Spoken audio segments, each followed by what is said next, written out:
திருச்செந்தூர் முருகன் ஆசியோடு நவகிரகங்களையும் பஞ்சபூதங்களையும் வணங்கி என் முன்னோர்களின் ஆசியோடு இன்றைய தொழில்முறை வாஸ்து முன்னோட்ட வகுப்பில் கலந்து கொண்டுள்ள அனைத்து நண்பர்களையும் ஸ்ரீ ஜெயகுரு ஆன்மீக பயிற்சி மையம் சார்பாக அஸ்ட்ரோ வாஸ்து எஸ் சதீஷ்குமார் அவர்களின் சார்பாக வருக வருக என அன்புடன் வரவேற்கின்றேன். இந்த அற்புதமான வகுப்பை இந்த இடத்தில் நமக்கு ஏற்பாடு செய்து கொடுத்த சுக்ரன் டிவி நிறுவனர் ஐயா துரைராஜ் ஐயா அவர்களுக்கு இந்த நேரத்தில் நம்ம நன்றி தெரிவித்து நம்ம இந்த தொழில்முறை வாஸ்து முன்னோட்ட வகுப்பு அப்படிங்கிறது தொடங்க இருக்கிறோம். அதாவது ஒரு வாஸ்து அப்படிங்கிற விஷயத்தை இல்லாமல், வாஸ்து இல்லாமல் ஒரு சின்ன ஒரு கட்டடம் அப்படின்னு இருந்தாலும் சரி, ஒரு பெரிய லெவல்ல ஒரு பில்டிங் அப்படிங்கிறது பெரிய லெவல்ல பண்ணாலும் சரி, இன்னைக்கு வாஸ்து அப்படிங்கிறது இல்லாமல் யாருமே எந்த ஒரு கல்லையும் எடுத்து வைக்கிறது இல்லை. அப்ப அப்படி இருக்கிறப்ப, ஏன்னா தவறா எடுத்து வைக்கிறப்ப அதுக்கான பிரச்சனைகளை நம்ம அனுதினமா அனுபவிச்சுட்டு இருக்கோம். அப்ப அதை எவ்வளவு தூரம் சரியா நம்ம ஃபாலோ பண்ணணும், எந்தெந்த விஷயம் தவறு, எந்தெந்த விஷயம் சரி, வாஸ்து எவ்வாறு செயல்படுகிறது, வாஸ்துல நம்ம முக்கியமா கவனிக்க வேண்டிய விஷயங்கள் அப்படிங்கிறது என்னென்ன அப்படின்னு சொல்லிட்டு இந்த அறிமுக வகுப்பு அப்படிங்கறத அற்புதமா நாம் தொடங்க இருக்கிறோம். வாஸ்து அப்படின்னா எப்படி செயல்படுகிறது, எதன் அடிப்படையில் செயல்படுகிறது, எதன் இருந்து நம்ம வாஸ்து பார்க்க ஆரம்பிக்கிறோம். இன்னொரு முக்கியமான ஒரு விஷயம் என்னன்னா, ஜோதிடம் அப்படிங்கிற ஒரு கான்செப்ட் எடுக்கிறோம். ஜோதிடம் மட்டுமே ஒருவருக்கு முழுமையான ஒரு பலனை தருகிறதா அப்படின்னு கேட்டீங்கன்னா, அது மாதிரி வாஸ்து மட்டுமே ஒரு ஜாதகருக்கு ஒரு முழுமையான பலனை கொடுக்கிறதா அப்படின்னா ரெண்டுக்கு வித்தியாசம் இருக்கு. ஜோதிடம் அப்படிங்கிறது ஒருத்தவங்களுக்கு எவ்வளவு பலனை கொடுக்கிறதோ அதே போல வாஸ்து ரீதியாகவும் அவருக்கு ஒரு பலனை கொடுக்கிறது ஜாதகம். அப்ப ரெண்டுக்கு என்ன வித்தியாசம், ரெண்டு எங்க இணையுது அப்படின்னு ஒரு அற்புதமான விஷயங்களை தான் இன்னைக்கு நம்ம பார்க்க இருக்கிறோம். அப்ப இந்த வாஸ்து அப்படிங்கிறது, ஜோதிடம் அப்படிங்கிறது நவ கிரகங்களின் அடிப்படையில் செயல்படுவது ஜோதிடம். சூரியன், சந்திரன், செவ்வாய், புதன், குரு, சுக்கிரன், சனி, ராகு, கேது என்று சொல்லக்கூடிய நவ கிரகங்களின் அடிப்படையில் செயல்படுவது ஜோதிடம். ஆனா அந்த வாஸ்து அப்படிங்கிறது எதன் அடிப்படையில் செயல்படுகிறது என்றால் பஞ்சபூதங்களின் அடிப்படையில் செயல்படுவது வாஸ்து. பஞ்சபூதங்கள், பஞ்சபூதங்கள் அப்படிங்கிறது என்ன அப்படின்னு உங்களுக்கு தெரியும். என்ன சொல்லுவோம், பஞ்சபூதங்கள் என்பது நீர், நெருப்பு, நிலம், காற்று, ஆகாயம் என்று சொல்லக்கூடிய இந்த 5 விஷயங்களை தான் நம்ம பஞ்சபூதங்கள். அப்ப பஞ்சபூதங்களின் அடிப்படையில் செயல்படுவது வாஸ்து அப்படின்னு சொல்றோம். அப்ப அந்த பஞ்சபூதங்கள் எதன் அடிப்படையில் எப்படி செயல்படுகிறது வாஸ்துல அப்படின்னா, எப்பயுமே ஒரு விஷயத்தை புரிஞ்சுக்குங்க. ஒரு வாஸ்து பார்க்க ஒரு இடத்துக்கு போறோம் அப்படின்னா அதுல நமக்கு மிக மிக முக்கியமான ஒரு இடம் விஷயம் அப்படிங்கிறது என்ன அப்படின்னா திசை. திசை தெரியாமல் எந்த இடத்துக்கு நம்ம வாஸ்து பார்க்க போனாலும் அது தப்பு. தெரியறதுன்னா என்னன்னா, பார்வைக்கு தெரியறது திசை கிடையாது. ஒரு இடத்துல திசை காட்டும் கருவியை வச்சு இது சரியான வடக்கா, இது சரியான கிழக்கா, இது சரியான மேற்கா, இது சரியான தெற்கா அப்படின்னு திசை காட்டும் கருவியை வச்சுதான் நம்ம திசையை முடிவு செய்யணும். நம்ம பார்வைக்கு தெரிவது திசையே கிடையாது. ஏன்னா நம்ம ரோடு எப்படி இருக்கோ அந்த ரோட் பேஸ்ல வீட்டை கட்டிடுவோம், ரோட்ல இருக்கிற மாதிரி இடத்த வாங்குவோம். ஆனா அந்த இடம் பாத்தீங்கன்னா நம்ம வடக்கு பார்த்த வீடுன்னு நினைச்சிட்டு இருப்போம். ஆனா அது வடக்கு பார்த்த வீடு இல்லைங்கிறது அவங்களுக்கே தெரியாது பல வருஷத்துக்கு. அப்ப அந்த இடத்துல நம்ம திசை அப்படிங்கறத வச்சு பாக்குறப்ப அது வட மேற்க பார்த்து இருக்கும், வட கிழக்க பார்த்து இருக்கும், ஒவ்வொன்றும் ஒரு குறிப்பிட்ட டிகிரி நகர்ந்து இருக்கும். அதெல்லாம் அவங்களுக்கு தெரியவே தெரியாது. அப்போ ஒரு பிரச்சனை, வாஸ்து சார்ந்த ஒரு பிரச்சனையை சந்திக்கும் பொழுது அதை ஒரு வாஸ்து நிபுணர் கூட்டிட்டு வந்து காட்டும் பொழுதுதான் அவங்க ஒரு வீடே இப்படி நம்ம திரும்பி இருக்கு அப்படின்னு சொல்லிட்டு நம்ம வாஸ்து பார்க்க போற பக்கம் ஏகப்பட்ட இடத்துல அந்த பிரச்சனை. அப்படி வாஸ்து ரீதியா வீடு சரியா இருக்கும், வீடே டோட்டலா தப்பா இருக்கிறப்ப என்ன ஆயிடும், எல்லாமே என்டையரா எல்லாமே தப்பாயிடும். அப்ப நம்ம எப்பயுமே ஒரு இடத்துல திசை காட்டும் கருவி வச்சுதான் திசையை முடிவு செய்யணும். அப்ப இந்த இடத்துல உங்க எக்ஸ்பிளைன் பண்றதுக்காக நம்ம ஒரு இடத்துல போடுறோம், வரைபடம் வரைகிறோம் அப்படின்னா இதுல மேல இருக்கிற இந்த திசை வடக்கு திசை,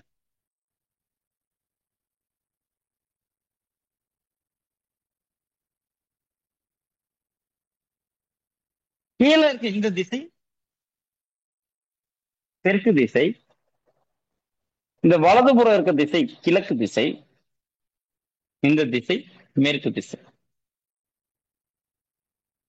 இதுல இந்த வடக்கும் கிழக்கும் சந்திக்கக்கூடிய இந்த திசைக்கு பெயர் வடகிழக்கு திசை. இந்த வடகிழக்கு திசையைத்தான் நம்ம ஈசானிய மூலை அப்படின்னு சொல்றோம். அதே மாதிரி தெற்கும் கிழக்கும் சந்திக்கக்கூடிய இந்த திசை தான்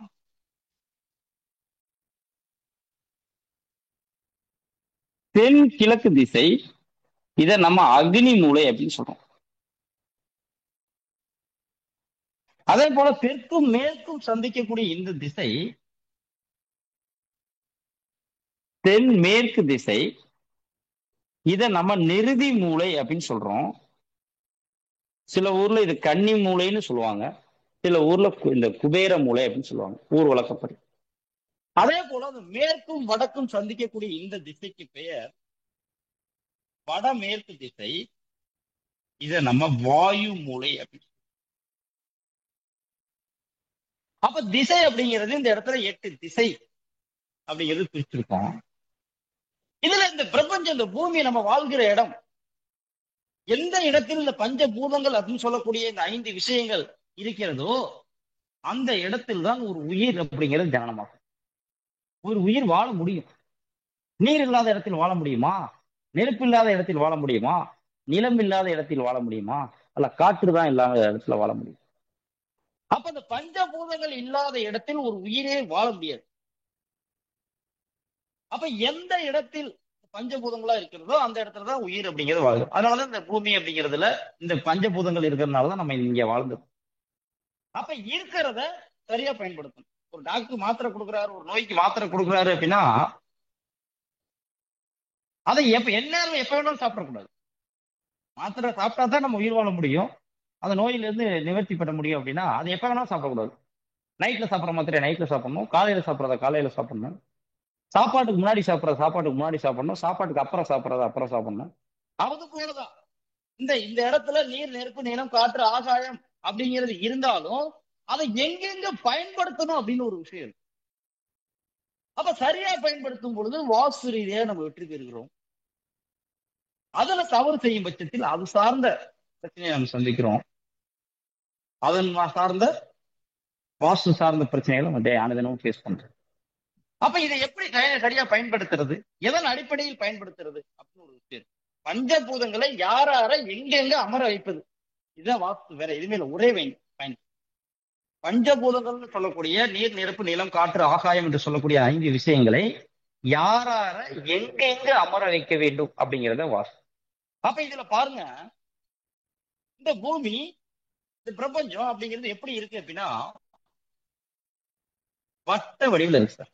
இப்படி இதுல வட்ட வடிவுல இந்த வடகிழக்கு திசையை நோக்கி, வடக்கும் கிழக்கும் சந்திக்கக்கூடிய இந்த வடகிழக்கு திசை ஈசானிய மூலையை நோக்கி 23.30 டிகிரி, 23.30 டிகிரி ஒன் சைடா சாஞ்சிட்டு வடகிழக்கு திசையில இந்த பூமி 23.30 டிகிரி ஒன் சைடா அப்படி சாஞ்சிட்டு. அப்ப ஒன் சைடா இது ஒரு திசையில சாஞ்சிட்டு இருக்கப்ப, சாஞ்சிட்டு இருக்க அந்த திசை அப்படிங்கிறது பள்ளமான திசை.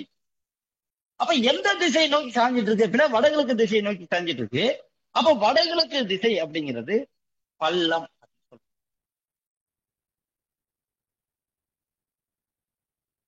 வடகிழக்கு திசை பள்ளமான திசை. அப்ப நமக்கு நார்மலாவே நம்மளோட புரிதல் என்னன்னா, ஒரு திசை பள்ளமான திசையாக இருந்தால் அதற்கு நேர் எதிரான திசை கண்டிப்பாக மேற்கு திசையாக இருக்கும், மேற்கு பகுதியாக இருக்கும். அப்படிங்கிறதுல மாற்று கருத்தே கிடையாது. அப்ப இந்த பகுதி அப்படிங்கிறது தென்மேற்கு திசை, அதுக்கு நேர் எதிரான பகுதி மேற்கு பகுதி. இந்த வடகிழக்கு திசை அப்படிங்கிறது பள்ளமான திசை. இப்ப என்ன அப்படின்னா, இந்த பஞ்சபூதங்கள்ல நீர், நெருப்பு, நிலம், காற்று, ஆகாயம் என்று சொல்லக்கூடிய அந்த 5 விஷயங்கள்ல ஒவ்வொன்றுக்கும் ஒரு ஒரு தன்மை அப்படிங்கிறது இருக்கு. அது எல்லாத்துக்கும் தெரியும். ஒவ்வொன்றுக்கும் ஒரு ஒரு தன்மை இருக்கு. அப்ப அந்த நீர் அப்படிங்கிறது என்ன அப்படின்னா, ஒரு இடத்துல மேட்டு பகுதியிலிருந்து பள்ளத்தை நோக்கி பாய்ந்து ஓடக்கூடியது நீர். எல்லாத்துக்கும் தெரியும், பள்ளத்தை நோக்கி பாய்ந்தோடக்கூடியது நீர். அப்ப இதுல பள்ளமான திசை எது? வடகிழக்கு மூலையான ஈசானிய மூலை அப்படிங்கிறது பள்ளமான திசை. அப்ப வடகிழக்கு மூலையான ஈசானிய மூலை ஏன் பள்ளம்னு சொல்றோம்னா, அந்த பிரபஞ்சமே 23.30 டிகிரி வடகிழக்கு திசையில ஒன் சைட சாஞ்சிட்டு இருக்கு, அதனால அந்த திசை பள்ளமான திசை அப்படின்னு சொல்றோம். அப்ப அது பள்ளமான திசையை நோக்கி நீரானது பாய்ந்தோடுகிற தன்மை பொருந்தியதால் நீரானது வடகிழக்கு திசையை நோக்கி பாய்ந்தோடும் பொழுது அங்க நீர் பலம் அப்படிங்கிறது அதிகமா இருக்கு. எந்த திசையில எந்த இடத்துல நீர் அதிகமா இருக்கிறதோ அங்க நீர் வளம் அதிகமா இருக்கு. அப்ப வடகிழக்கு திசையை நோக்கி பள்ளமா இருக்கிறப்ப நீர் வந்து வடகிழக்கு திசையை நோக்கி பாய்ந்து விடும் பொழுது அந்த வடகிழக்கு திசை அப்படின்னு சொல்லக்கூடிய திசையில் நீர் வளம் அப்படிங்கிறது அதிகமாக இருக்கு. அப்ப எந்த இடத்தில் நீர் வளம் அதிகமாக இருக்கிறதோ அந்த இடத்தில் நீர் சம்பந்தப்பட்ட விஷயங்களை, இந்த போரோ கிணறோ தண்ணீர் தொட்டி சார்ந்த விஷயங்கள், நீர் சம்பந்தப்பட்ட நீர் தத்துவத்திற்கு உட்பட்ட விஷயங்களை நம்ம செய்யும் பொழுது வாஸ்து ரீதியாக வெற்றி பெறுகிறோம். வேற ஒண்ணுமே இல்லை, நம்ம வேற எதுவுமே பண்ண போடல. யார்கிட்ட காசு இருக்கோ அவங்கள்ட்ட கடன் கேட்கிறோம், அப்ப கடன் கிடைக்கும். காசு இல்லாதவங்கள்ட்ட கடன் கேட்டா என்ன கிடைக்கும்? நம்ம வேலையும் நடக்காது, கடனும் கிடைக்காது. அதனால பாதிப்பு தான் இருக்கு.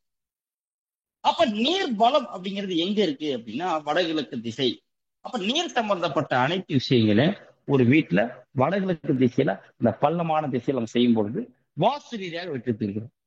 அதுல இருந்து மாறுபடும் பொழுது அது சார்ந்த பிரச்சனையை நம்ம அனுபவிக்கிறோம், வேற எதுவுமே கிடையாது. அப்ப இந்த இடத்துல ஒரு இடத்த நாளா பிரிக்கிறப்ப, 4 மூலைகளுக்காக நாளா பிரிக்கிறப்ப இந்த வடகிழக்கு மூலை எப்படி சொல்லக்கூடிய வடக்கு மையத்திலிருந்து கிழக்கு மையம் வரை இருக்கிற இந்த ஹோல் பகுதி தான் நீர் தத்துவத்துக்குரிய பகுதி. அப்ப பஞ்சபூதங்கள்ல நீருக்குரிய இடமே இந்த வடகிழக்கு மூலை தான். அங்கதான் நீர் தத்துவம் சார்ந்த விஷயங்கள் அனைத்தும் செய்யணும். அடுத்து அப்படிங்கிறது பாத்தீங்க அப்படின்னா ஒரு இடத்துல நம்ம வாழணும். தண்ணி அப்படிங்கிறது வடகிழக்கு மூலையில சேரும். நம்ம வாழணும். நம்ம வாழ்றது எப்பயுமே நம்ம ஒரு இடத்துல வீடு கட்டுறோம் அப்படின்னா அந்த வீடு கட்டுறது அப்படிங்கிறது நிலத்தத்துவத்தின் பகுதி இடத்துலதான் வீடு கட்டணும். அப்போ ஒரு இடத்துல நிலத்தத்துவம் அப்படிங்கிறது எங்க இருக்கு அப்படின்னு கேட்டீங்கன்னா இந்த 4 மூலைகள்ல மேட்டு பகுதி எதுவோ அதுதான் நிலத்தத்துவத்துக்குரிய பகுதி. அப்ப மேட்டு பகுதி எதுன்னு முதலே நம்ம சொன்னோம், வடகிழக்கு மூலை பள்ளமான பகுதி, தென்மேற்கு மூலை மேட்டு பகுதி அப்படின்னு சொல்லி. அப்ப மேட்டு பகுதின்னு சொல்லக்கூடிய இந்த தென்மேற்கு மூலையில் தான் நிலத்தத்துவம் அப்படிங்கிறது அமைஞ்சிருக்கு. அப்ப அந்த நிலத்தத்துவத்தில் தான் நம்ம வீடு கட்டி குடியேறணும். நம்ம போய் வடகிழக்கு பகுதியில அமைஞ்சிட்டோம்னா வீட்டை சுத்தி வீட்டு ஃபுல்லா தண்ணி மூழ்கிடும் அப்படின்ற மாதிரி நம்ம தண்ணியில தான் நம்ம வைப்போம். ஒரு இடத்துல வீடு கட்டணும்னா நிலத்தத்துவத்துக்குரிய பகுதியில தான் கட்டணும். இன்னொரு விஷயம் என்ன அப்படின்னா இந்த தென்மேற்கு மூலையில் உள்ள ஒரு சூட்சமே அதனுடைய பெயரே தென்மேற்கு மூலை அப்படின்னு நிறுதி மூலை அப்படின்னு சொன்னாலும் அதுல இன்னொரு பெயர் இருக்கு, நிலையான மூலை அப்படின்னா. அப்ப அந்த வீட்டுல வசிக்கிறவங்க நம்ம நிலையா அந்த வீட்டுல இருக்கணும், அந்த இடத்துல வசிக்கணும், வாழணும்னா நம்ம இருக்கிற 4 மூலைகள்ல நிலையான மூலையில போய் உட்காரணும், நிலையான இடத்துல உட்காரணும். நிலையற்ற இடத்துல போய் உட்கார்ந்தோம்னா என்ன ஆகும்? நம்ம அந்த இடத்தை விட்டுட்டு வெளியே போயிடுவோம். அப்ப நிலையான இடம் அப்படின்னு சொல்லக்கூடிய இடம் அப்படிங்கிறது நிலத்தத்துவத்துக்குரிய பகுதியான இந்த தென்மேற்கு மூலை. அப்ப ஒரு வீட்டுல நிலத்தத்துவத்திற்குரிய இடமே இந்த தென்மேற்கு மூலை தான், நிறுதி மூலை தான். இதுல நிலத்தத்துவத்திற்குரிய பகுதி தென்மேற்கு மூலை, நீர் தத்துவத்துக்குரிய பகுதி வடகிழக்கு மூலை அப்படின்னு சொல்லி. அதே போல எப்படி இந்த நிலத்திற்கும் நீருக்கும் ஒரு சம்பந்தம் அப்படிங்கிறது உண்டோ அதே போல காற்றுக்கும் மற்றும் நெருப்புக்கும் ஒரு சம்பந்தம் அப்படிங்கிறது. அப்ப காற்று எந்த இடத்தில் இருக்கிறதோ அந்த இடத்தில் நெருப்பு அப்படிங்கிறது இருக்கு. காற்று இல்லாத இடத்துல நெருப்பே இருக்காது. அப்ப காற்றுக்கும் நெருப்புக்கும் ஒரு சம்பந்தம். அப்ப இந்த 4 திசைகள்ல காற்றுக்குரிய இடம் அப்படிங்கிறது எது அப்படின்னு கேட்டீங்கன்னா இந்த வாயு மூலை. வடமேற்கு வடக்கும் மேற்கும் சந்திக்கக்கூடிய இந்த வாயு மூலை என்பது காற்று தத்துவத்திற்குரிய பகுதி அப்படின்னு நம்ம சொல்றோம்.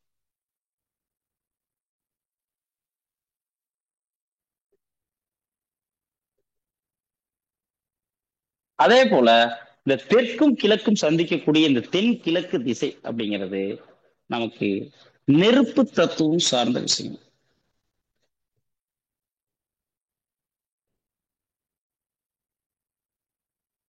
சரி, இப்ப இந்த பஞ்சபூதங்கள்ல நீர் பார்த்துட்டோம், நிலம் பார்த்துட்டோம், காற்று பார்த்துட்டோம், நெருப்பு பார்த்துட்டோம். இந்த 4 விஷயங்களை நம்ம பார்த்திருக்கோம். அடுத்த ஒரு முக்கியமான ஒரு விஷயம் இருக்கு. என்ன அப்படின்னா இந்த ஆகாயம் அப்படிங்கிறது. அப்ப ஆகாய தத்துவம் அப்படின்னா என்ன? ஆகாய தத்துவம் ஒரு வீட்டுல எங்க வேலை செய்யுது? அதனுடைய வேலை தான் சார் என்ன? நீர் தத்துவத்துக்குரிய பகுதி, நெருப்பு தத்துவத்துக்குரிய பகுதி, நிலம், காற்று அப்படின்னு எல்லா விஷயத்தையும் நம்ம கேள்விப்படுறோம், அனுதினம் ஃபேஸ் பண்றோம். ஆனா அந்த ஆகாய தத்துவத்துக்குரிய பகுதி என்ன? ஆகாயத்துக்குரிய வேலை என்ன பஞ்சபூதங்கள்ல? ஏன் நம்ம யாருமே இதுக்கு ஒரு முக்கியத்துவம் கொடுக்கறது இல்ல? இதை பத்தியான விழிப்புணர்வு யாருக்கு ஏன் தெரியறது இல்ல? இருக்கிறதுலேயே பஞ்சபூதங்கள்ல ஆகாயம் தான் இருக்கிறதுலே முக்கியமானது. ஏன் அப்படி கேக்குறீங்கன்னா, இந்த ஆகாயம் தான் இந்த பஞ்சபூதங்களுக்கு தலைவன். நீர், நெருப்பு, நிலம், காற்று என்று சொல்லக்கூடிய விஷயங்களுக்கு தலைவன், ஒரு டீம் லீடரே இந்த ஆகாயம் தான். அப்ப எப்பயுமே ஒரு தலைவனுக்கு ஒரு அழகு அப்படிங்கிறது என்ன அப்படின்னு சொல்லி கேட்டீங்கன்னா, தன்னுடைய டீம்ல உள்ள மெம்பர்ஸ், தனக்கு கீழே இருக்கிறவங்களுக்கு எந்த ஒரு பிரச்சனையும் வராம, வெளியில இருந்து எந்த ஒரு பிரச்சனையும் வராம அவங்கள பாதுகாக்கிறது தான் அவங்களுடைய தன்மை. அப்ப இந்த ஆகாய தத்துவம் அப்படின்னு சொல்லக்கூடிய விஷயம் ஒரு வீட்டில் எங்க வேலை செய்கிறது, எவ்வாறு தலைவனாக இருந்து செயல்படுகிறது அப்படின்னு கேட்டீங்கன்னா, ஒரு வீடு அப்படின்னு இருக்கா, அந்த வீட்டுக்கு சுற்றுச்சுவர் அப்படின்னு ஒண்ணு இருக்கு. அப்ப வீடு அப்படின்னு எடுத்துக்கோங்க,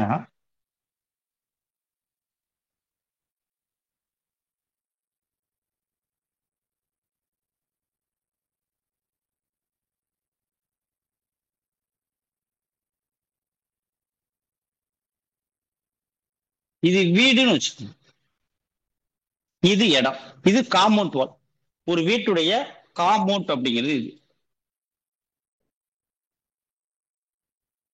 இது வீடு. அப்ப இந்த வீட்டுக்கும் காம்பவுண்ட் வாலுக்கும் சுத்தி வர செயல்படுவதுதான் ஆகாய தத்துவத்துக்குரிய வேலையே. ஒரு வீட்டிற்கும் காம்பவுண்ட் வாலிற்கும் இடைப்பட்ட பகுதியில் செயல்படுவதுதான் ஆகாய தத்துவத்துக்குரிய பணியே. எந்த இடத்தில், எந்த வீட்டில் காம்பவுண்ட் வால் இல்லையோ அந்த வீட்டில் ஆகாய தத்துவம் செயல்படுவதில்லை. அதே மாதிரி வீட்டை வந்து 2 வீட்டை ஒட்டி கட்டிடுறது, காம்பவுண்ட் வாலை முன்னாடி பக்கம் மட்டும் கட்டுறது, பின்னாடி எல்லாம் விட்டுறது, ஒரு சைடு காம்பவுண்ட் வால் கட்டுறது, 2 சைடு விட்டுறது, அப்படியெல்லாம் கட்டுறப்ப அந்த இடத்துல ஆகாய தத்துவம் அப்படிங்கிறது செயல்படுவது. எந்த இடத்தில் ஆகாய தத்துவம் செயல்படுகிறதோ அந்த இடத்தில் வீட்டிற்கு வெளியில் இருந்து வரக்கூடிய பஞ்சபூதங்களினால் வீட்டிற்கு வெளியில் இருந்து வரக்கூடிய பிரச்சனையில் இருந்து பாதுகாப்பதான் ஆகாய தத்துவத்துக்குரிய வேலையே. ஒரு விஷயத்தை புரிஞ்சுக்குங்க, இந்த ஆகாய தத்துவத்துக்குரிய வேலை அப்படிங்கிறத பார்ப்போம்.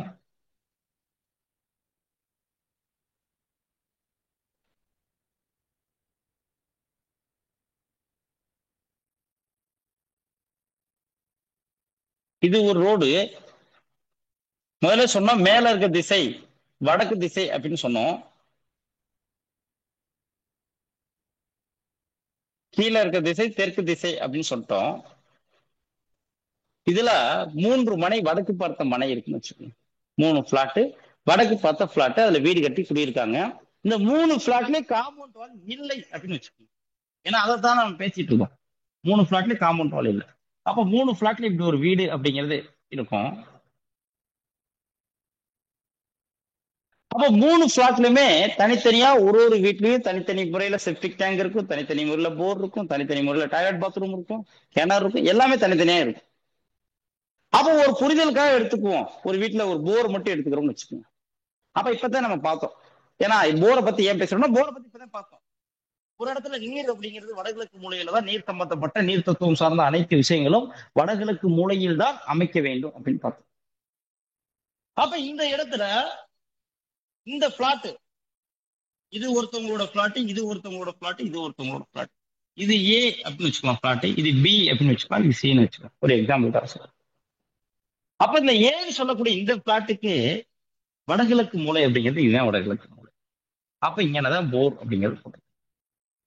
அப்ப பி அப்படின்னு சொல்லக்கூடிய இந்த பிளாட்டுக்கு இதுதான் வடகிழக்கு மூலை, இங்கதான் போர் அப்படிங்கிறது. இந்த சி அப்படிங்கிற ஒரு பிளாட்டுக்கு இதுதான் வடகிழக்கு மூலை, இங்கதான் போர் போட்டிருக்காங்க. அவங்கவுங்க வீட்டுக்கு வடகிழக்கு மூலையில போர் போட்டிருக்காங்க, அதுல மாற்றம் கிடையாது.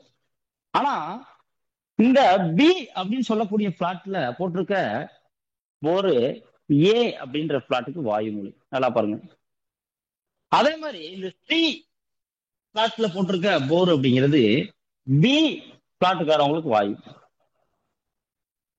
அப்ப ஒரு இடத்தில் வாயு மூலை, இப்ப எக்ஸாம்பிளுக்கு இந்த இடத்துல வாயு மூலை பாதிக்கப்பட்டிருக்கு. ஏன்னா நீர் சம்பந்தப்பட்ட விஷயங்கள் அப்படிங்கிறது ஈசானியத்துல தான் இருக்கணும், ஆனா வாயுல இருக்கு. அவங்க வீட்டுல கரெக்டா இருக்கு, ஆனா பக்கத்து வீட்டுக்காரவங்க போட்டுக்கிறது தப்பா இருக்கு.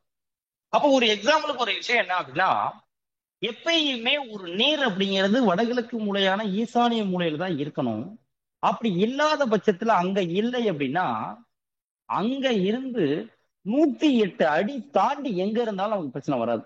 அக்னி மூலையிலே இருக்கட்டும், வாயு மூலையிலே இருக்கட்டும், நிறுதி மூலையிலே இருக்கட்டும், எங்க வேணா இருக்கட்டும். ஆனா நம்மளோட இடத்தில் இருந்து 108 அடி தாண்டி இருந்தால் அந்த இடத்தில் நீர் குத்தல் வராது.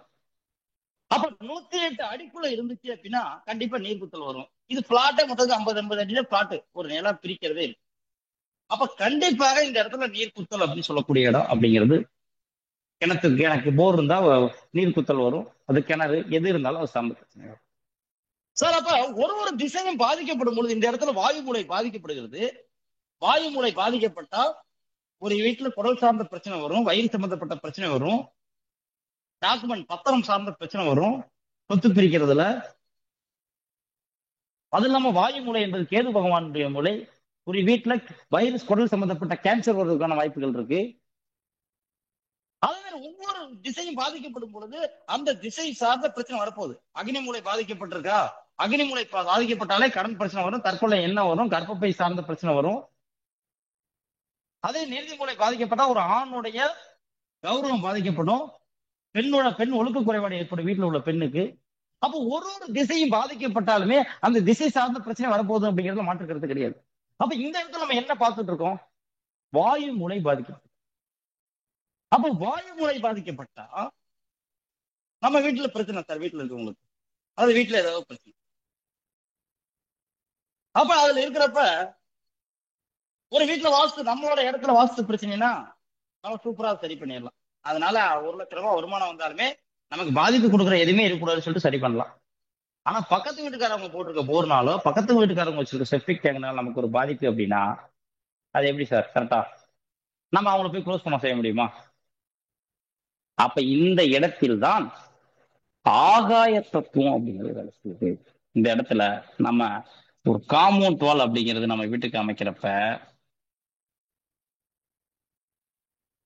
வீட்டிற்கு வெளியில் இந்த காம்பவுண்ட் வாலுக்கு, வீட்டிற்கு வெளியில் காம்பவுண்ட் வாலுக்குள்ள இது ரெண்டுக்கு இடைப்பட்ட பகுதியில் செயல்படுவதுதான் ஆகாய தத்துவத்துக்குரிய வேலையே. இந்த ஆகாய தத்துவம் அப்படிங்கிறது செயல்பட ஆரம்பிச்சிருச்சுன்னா வீட்டிற்கு வெளியில் இருந்து பஞ்ச பூதங்களினால் வீட்டிற்கு வெளியில் இருந்து வரக்கூடிய நீர் சம்பந்தப்பட்ட பிரச்சனை, நெருப்பு சம்பந்தப்பட்ட பிரச்சனை, நிலம் சம்பந்தப்பட்ட பிரச்சனை, காற்று சம்பந்தப்பட்ட பிரச்சனையிலிருந்து இந்த வீட்டை தற்காத்துக் கொள்வதோடைய வேலையே இந்த ஆகாய தத்துவத்துக்குரிய வேலைதான். அப்ப ஒரு வீட்டிற்கு ஆகாய தத்துவத்தை செயல்படுத்துவது அப்படிங்கிறது மிக மிக முக்கியம். சார் சிட்டிக்குள்ள இடம் கம்மியா இருக்கு, காம்பவுண்ட் வால் எப்படி சார் கட்டுறது, எல்லாரும் கேட்கிற கேள்வி. சார் ஒரு வீடு அப்படிங்கிறது எல்லாரும் என்ன புரிஞ்சுக்கணும் அப்படின்னா, நம்ம வசிக்கிறதுக்காக மட்டும் அந்த வீடு அப்படிங்கிறது கிடையாது. அந்த வீட்டுல பஞ்சபூதங்களை உலாவ விடுறது மாதிரி ஒரு வீடு அப்படிங்கிற கட்டணும். 1000 சதுரடி இடம்னா அதுல போய் 950 சதுரடிக்கு வீடு கட்டணும். 650 சதுரடிக்கு மேல வீடே கட்டக்கூடாது. 350 சதுரடி ஸ்பேசியஸா தான் இருக்கணும். நமக்கு இடம் எவ்வளவு இருக்கோ அந்த இடத்திற்கு தகுந்தாற் போலதான் வீடு கட்டணும். இடமும் ஃபுல்லாவே வீடு கட்டிட்டோம் அப்படின்னா அது தப்பாத்தான் இருக்கும், வேற மாற்றுக்கிறதே கிடையாது. நம்மகிட்ட ஒரு 1000 ரூபாய் இருந்தா 1000 ரூபாய் செலவு பண்ணா தப்பு தான். அதுல ஒரு 700 ரூபாய் தான் செலவு பண்ணணும், 550 ரூபாய் தான் செலவு பண்ணணும். இல்ல நம்ம 1000 ரூபாய் செலவு பண்ணிட்டோம்னா அடுத்து கடன் தானே, அடுத்த பிரச்சனை தானே. அப்ப எப்பயுமே ஒரு வீடு அப்படிங்கிறது நம்ம மட்டும் வாழ்றதுக்கான வீடு கிடையாது. அதுல நீர், நிலம், காற்று, ஆகாயம் என்று சொல்லக்கூடிய பஞ்ச பூதங்களை உலாவ விடுவதன் மூலம்தான் அந்த வீட்டுல எந்த ஒரு வாஸ்து பிரச்சனையும் இல்லை. அப்ப எக்காரணத்துக்கு கொண்டும் ஒரு வீட்டிற்கு ஆகாய தத்துவம் அப்படிங்கிறது முக்கியம். அந்த ஆகாய தத்துவத்தை நம்ம செயல்படுத்துவது அப்படிங்கிறது. அப்ப இப்ப இவ்வளவு நேரம் நம்ம பார்த்த விஷயங்கள் அப்படிங்கிறதுல யாருக்காவது ஒரு சந்தேகம் தான் சொல்லுங்க, பேசிட்டு அடுத்த சப்ஜெக்ட்ல.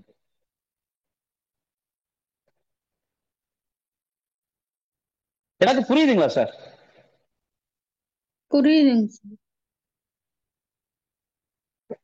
சார் நல்லா புரியுது. வேற வாங்க. முதல்ல சார் நீங்க சொல்றது ரொம்ப நல்லா புரியுது. பட் அந்த நீங்க சார் சொல்றீங்க எந்த தசை அதுன்றதுதான் இப்ப நம்ம ஒவ்வொருத்தவங்க சார் நல்லா புரியுது. எந்த ஓகே. தசைன்றது தெரிஞ்சுக்கிறது தான் கொஞ்சம் கஷ்டமா இருக்கு. அதுதான் கொஞ்சம் அதான் நீங்க எந்த கொஞ்சம் திசை? ஆ. இல்ல இப்ப நான் வரைபடத்துல வரைஞ்சதுல பிரச்சனை தெரியாது சார், இல்ல ஒரு வீட்டுல நேரடியா பாக்குறதுல சொல்றேன். இல்ல பொதுவாவே நீங்க சொன்னீங்க இல்லையா, ஒரு இடத்துல போயிட்டு அந்த டிவைஸ்ல வந்து நம்ம பாக்குறது தான் கரெக்டா ஆமா சார், இருக்கும். எப்பயுமே ஒரு இடத்துல இப்ப எக்ஸாம்பிள் ஏன் சொல்றேன் அப்படின்னா, ரொம்ப இடத்துல சார், ரொம்ப இடத்துல எக்ஸாம்பிள் வந்து நம்ம அந்த பரமக்குடியில ஒரு இடத்துல வாஸ்து பார்க்க போயிருந்தது. ரொம்ப நமக்கு ஒரு இது அதிசயமா இருந்த இடம் என்ன அப்படின்னா, அவங்க வீடு தெற்கு பார்த்த வீடு தான் கட்டியிருக்காங்க. அவரு ஒரு வாஸ்து நிபுணர்கிட்ட கன்சல்ட் பண்ணி தான் அந்த வீடே கட்டியிருக்காங்க சார்.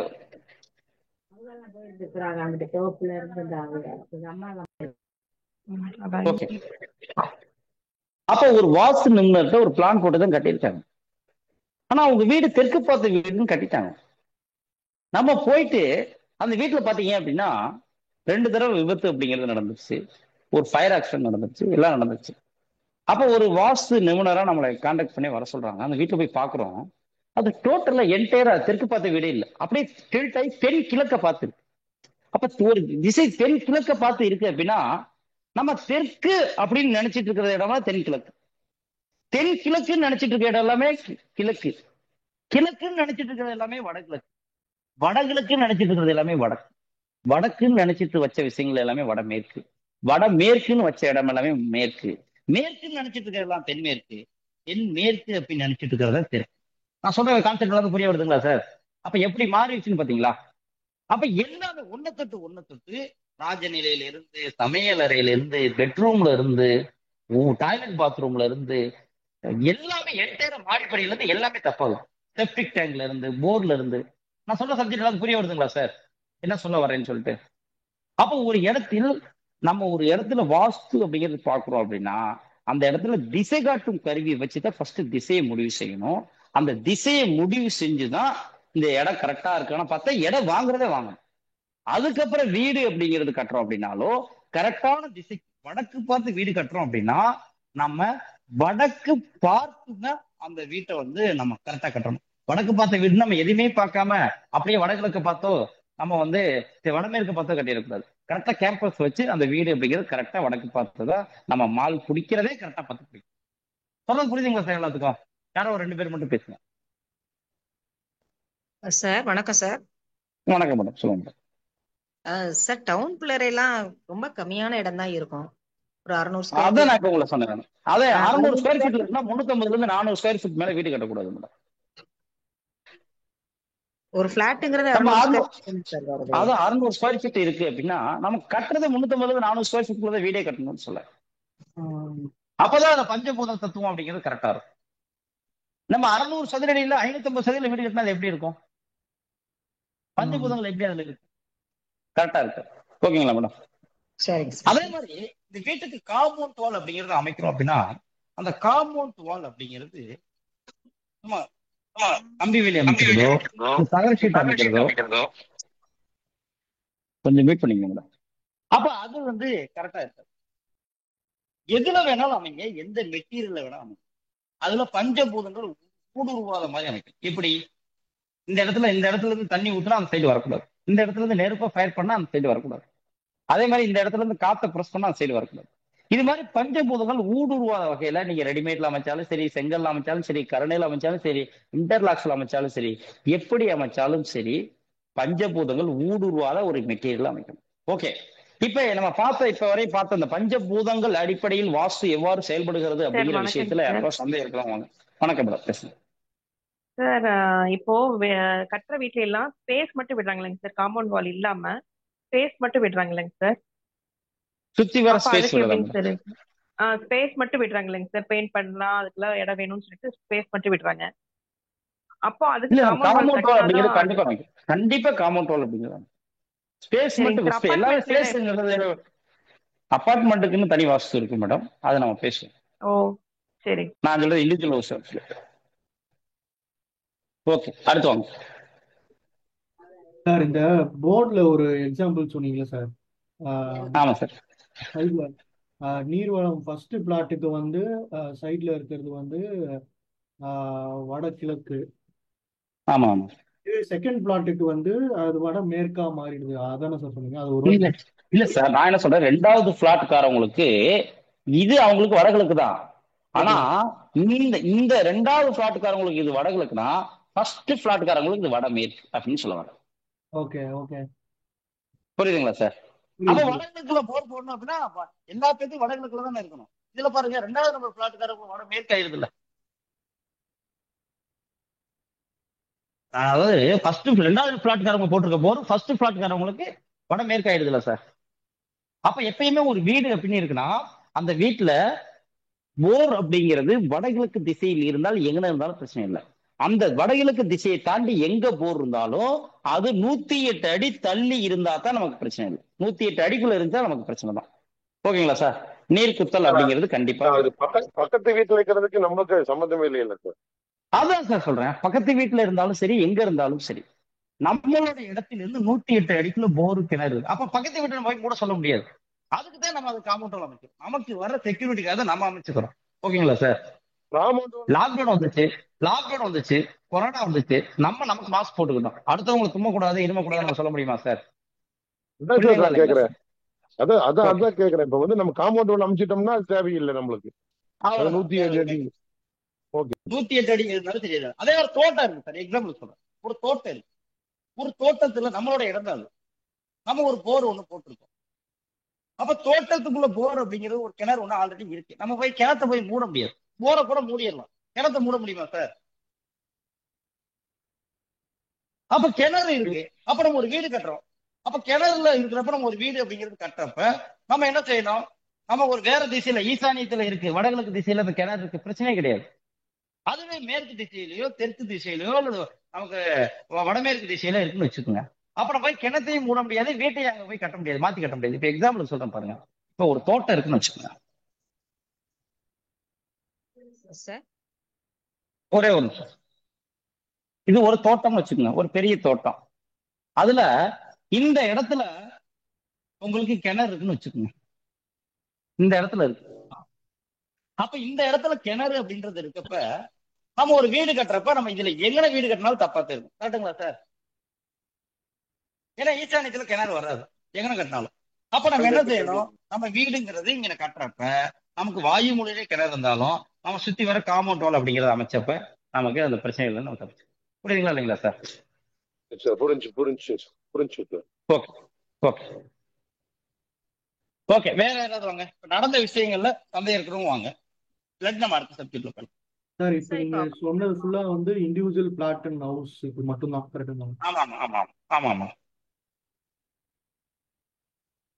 பொதுவா பஞ்சபுரங்கள் எப்படி செயல்படுகிறது அப்படின்ற விஷயத்தை சொல்ல முடியும் சார். இப்ப அபார்ட்மெண்ட் எல்லாம் வாங்குறாங்க இல்ல சார்? Yes madam. அபார்ட்மெண்ட் வாஸ்து அப்படியே தனியா இருக்கு மேடம், அதை பத்தி பேச. ஓகே. இப்ப அடுத்து ஒரு முக்கியமான ஒரு விஷயம் என்னன்னா, முதலே நம்ம வகுப்பு தொடங்குற பேசணும்.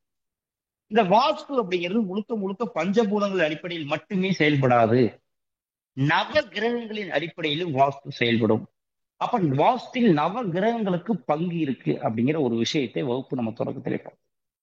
அப்போ வடக்கு, அதாவது நவ கிரகங்களுக்கு இந்த வாஸ்துவில் என்ன தொடர்பு, என்ன பங்கு அப்படிங்கிற ஒரு முக்கியமான ஒரு விஷயத்த பார்க்க போறோம்.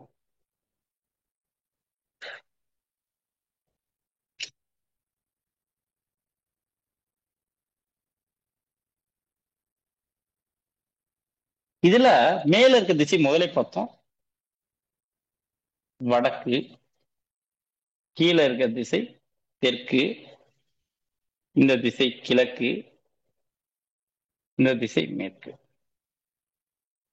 அப்ப இந்த திசை வடக்கும் கிழக்கும் சந்திக்கக்கூடிய வடகிழக்கு, இது தெற்கும் கிழக்கும் சந்திக்கக்கூடிய தென்கிழக்கு, இந்த திசை மேற்கும் தெற்கும் சந்திக்கக்கூடிய தென்மேற்கு, இது மேற்கும் வடக்கும் சந்திக்கக்கூடிய வடமேற்கு. அப்ப இந்த வடகிழக்கு திசையைத்தான் நம்ம ஈசானிய மூலை அப்படின்னு சொல்றோம்.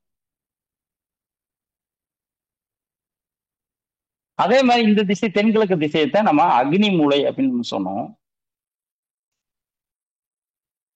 இந்த திசையைத்தான் நம்ம தென்மேற்கு மூலையத்தான் நிருதி மூலை அப்படின்னு நம்ம சொன்னோம். அதே போல இந்த வடமேற்கு திசையைத்தான் நம்ம வாயு மூலை அப்படின்னு சொன்னோம். இதுல பாத்தீங்க அப்படின்னா இந்த வடக்கு திசை அப்படின்னு சொல்லக்கூடிய திசையுடைய ஒரு திசைக்கும் ஒரு நவ கிரகத்துடைய ஆதிக்கம் இருக்கு. அப்ப இந்த வடக்கு திசை அப்படின்னு சொல்லக்கூடிய திசையுடைய நவ கிரகம் யாரு அப்படின்னா குரு பகவான். கிழக்கு திசையுடைய நவகிரக அதிபதி யாருன்னா சுக்கிரன். தெற்கு திசையுடைய நவகிரக அதிபதி செவ்வாய். மேற்கு திசையுடைய நவகிரக அதிபதி சனி பகவான். வடகிழக்குன்னு சொல்லக்கூடிய இந்த ஈசானிய மூலையுடைய நவகிரக அதிபதி புதன். அதுவே வடமேற்கு திசை அப்படின்னு சொல்லக்கூடிய வாயு மூலையுடைய நவகிரக அதிபதி கேது பகவான். நிருதி மூலையுடைய நவகிரக அதிபதி ராகு பகவான். அதுவே இந்த அக்னி மூலை என்று சொல்லக்கூடிய தென்கிழக்கு மூலையுடைய நவகிரக அதிபதி சந்திரன்.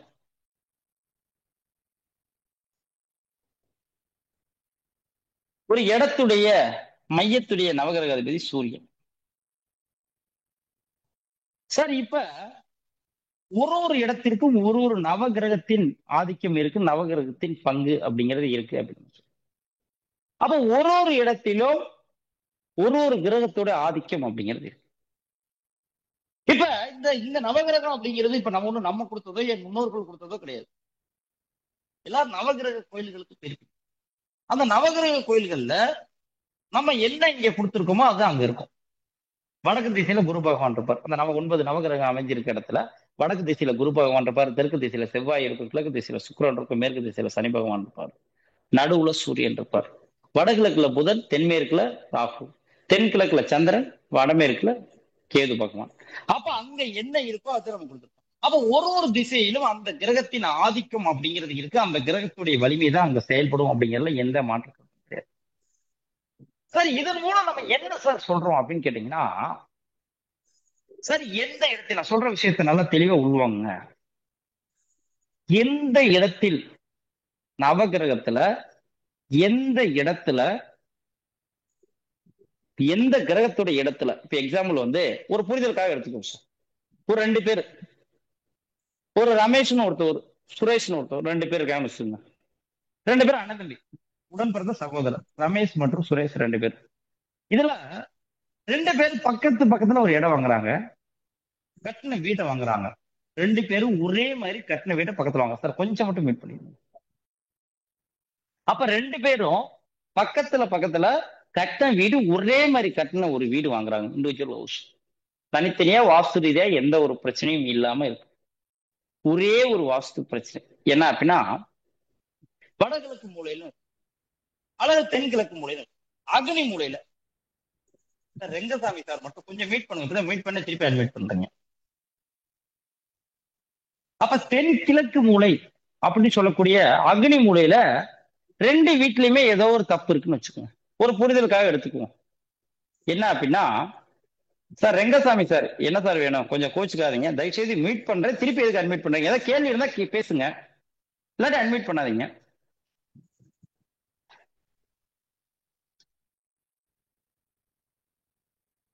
ஓகே. அப்ப 2 இடத்துலயும் அக்னி மூலையில ஏதோ ஒரு பிரச்சனை இருக்கணும். ஒரு புரிதலுக்காக என்ன எடுத்துக்கலாம், 2 இடத்துலயும் போர் இருக்கணும். அக்னி மூலையில 2 இடத்துலயும் அக்னி மூலையில போர் இருக்கணும். அப்ப அக்னி மூலையில போர் இருந்தா தப்பு. இதை நம்ம சொன்னோம், வடகிழக்கு மூலையில தான் போர் இருக்கணும், அக்னி மூலையில போர் இருக்கக்கூடாதுன்னு சொன்னோம். 2 வீட்லயுமே அக்னி மூலையில தான் போர் இருக்கும். அப்ப இதுல என்ன விஷயம் அப்படின்னு கேட்டீங்கன்னா, இந்த ரமேஷ் சுரேஷ் 2 பேர் நம்ம சொன்னோம், 2 வீட்லயுமே அக்னி மூலையில தான் போர் இருக்கு. அதுல ரமேஷ் அப்படிங்கிறவர் மட்டும் அந்த வீட்டுக்கு எப்ப போனாரோ அப்ப இருந்து அவர் ஏதோ ஒரு பிரச்சனையை சந்திச்சுக்கிட்டே இருக்காரு.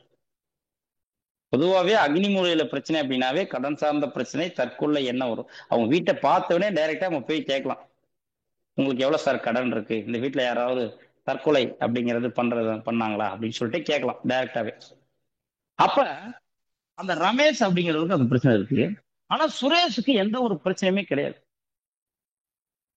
வீடு கட்டினது வந்து எப்பயும் போல முன்னாடி எப்படி வசதியா இருந்தாரோ அதே மாதிரி வசதி வாய்ப்பா நல்லாவே வாழ்க்கையில முன்னேற்றமா இருக்காரு.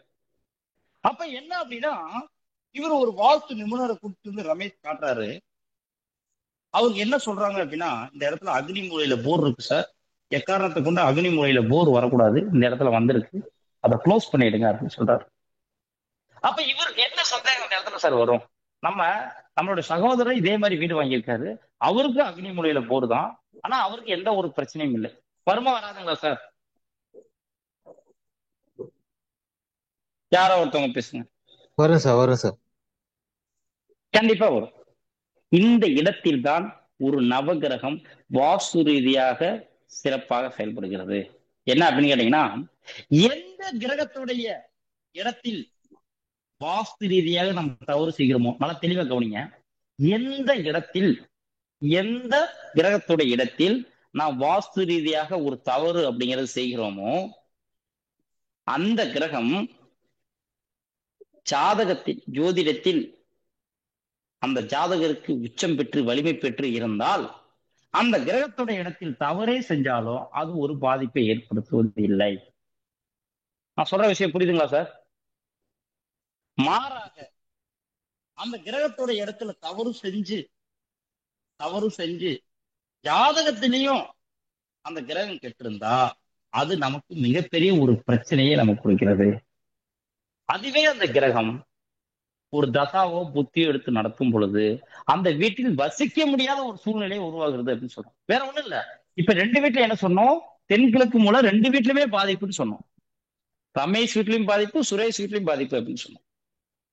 அப்ப தென்கிழக்கு திசையான அக்னி மூலையுடைய அதிபதி யாரு? சந்திரன். அப்ப சந்திரன், அந்த ரமேஷுடைய ஜாதகத்துல சந்திரன் கெட்டு போயிருந்தா அவருக்கு அந்த சந்திரனுடைய இடத்துல தப்பு பண்ணிருக்கனால அவருக்கு பாதிப்பு கொடுக்குது. அதுவே சுரேஷுடைய இடத்துல அவரும் அக்னி மூலையில தப்பு பண்ணியிருக்காரு. அப்ப அவருடைய இடத்துல சந்திரன் அப்படிங்கிற கிரகம் அவருக்கு வலிமை பெற்று இருக்கிறதுனால சந்திரனுடைய இடத்திலே தவறு செஞ்சாலும் அவருக்கு ஒரு பாதிப்பை கொடுப்பதில்லை. புரியுதுங்களா இல்லைங்களா சார் நான் சொல்ற விஷயம்? சொல்ற விஷயம் புரியுது சார். கிரகம் கெட்டு போயிடுச்சு, அந்த இடத்துல அதே கிரகத்துடைய இடத்துல வாஸ்து ரீதியாக தப்பு செய்யறோம், அப்ப அது பாதிப்பு ஏற்படுத்துது. கிரகம் நல்லா இருக்கு, வாஸ்து ரீதியாக தப்பு செய்யறோம், அப்ப அந்த இடத்துல நமக்கு ஒரு பாதிப்பை கொடுக்கறது இல்லை. ஏன்னா ரொம்ப பேருக்கு இதே டவுட் தான் சார். அவன் நான் இங்க டாய்லெட் பாத்ரூம் கட்டக்கூடாது அவன் கட்டிருக்கேன் சார், அவனுக்கு எந்த பிரச்சனையும் இல்லை சார். அங்க எப்ப டாய்லெட் பாத்ரூம் கட்டினானே அப்பதான் சார் அவன் கோடீஸ்வரனானே ஆனா. ஏதாவது ஒரு சந்தேகம் இருக்குங்களா இல்லைங்க? அப்போ அவங்களுக்கு அந்தந்த கிரகங்கள் இண்டிவிஜுவலா அவங்களுடைய ஜாதகத்துல அந்த கிரகம் வலிமை பெற்று இருக்கும் பொழுது அவருக்கு அந்த இடத்தில் வாஸ்து ரீதியாக தவறு செய்ய, அந்த கிரகத்துடைய இடத்துல தவறு செய்யும் பட்சத்துல அவங்களுக்கு எந்த ஒரு பாதிப்பை கொடுப்பதில்லை. மாறாக கிரகமும் கெட்டு அந்த கிரகத்துடைய இடத்தில் வாஸ்து ரீதியாக நாம் தவறு செய்யும் பொழுது அது நமக்கு மிகப்பெரிய ஒரு பாதிப்பை கொடுக்கிறது. அடுத்து பாத்தீங்க அப்படின்னா, ஒரு இடத்திற்கும் ஒரு கிரகத்துடைய ஆதிக்கம் இருக்குன்னு சொன்ன மாதிரி ஒரு இடத்திற்கு ஒரு தெய்வத்தின் ஆதிக்கம் அப்படிங்கிறது இருக்கு சார். ஒரு தெய்வத்தோட இடம் ஒரு இடமும். அப்ப வடக்கு திசை அப்படிங்கிறது யாருடைய இடம் அப்படின்னு கேட்டீங்கன்னா, வடக்கு திசையுடைய தெய்வமே குபேரன் தான். கிழக்கு திசையுடைய தெய்வமே இந்திரன் தான்.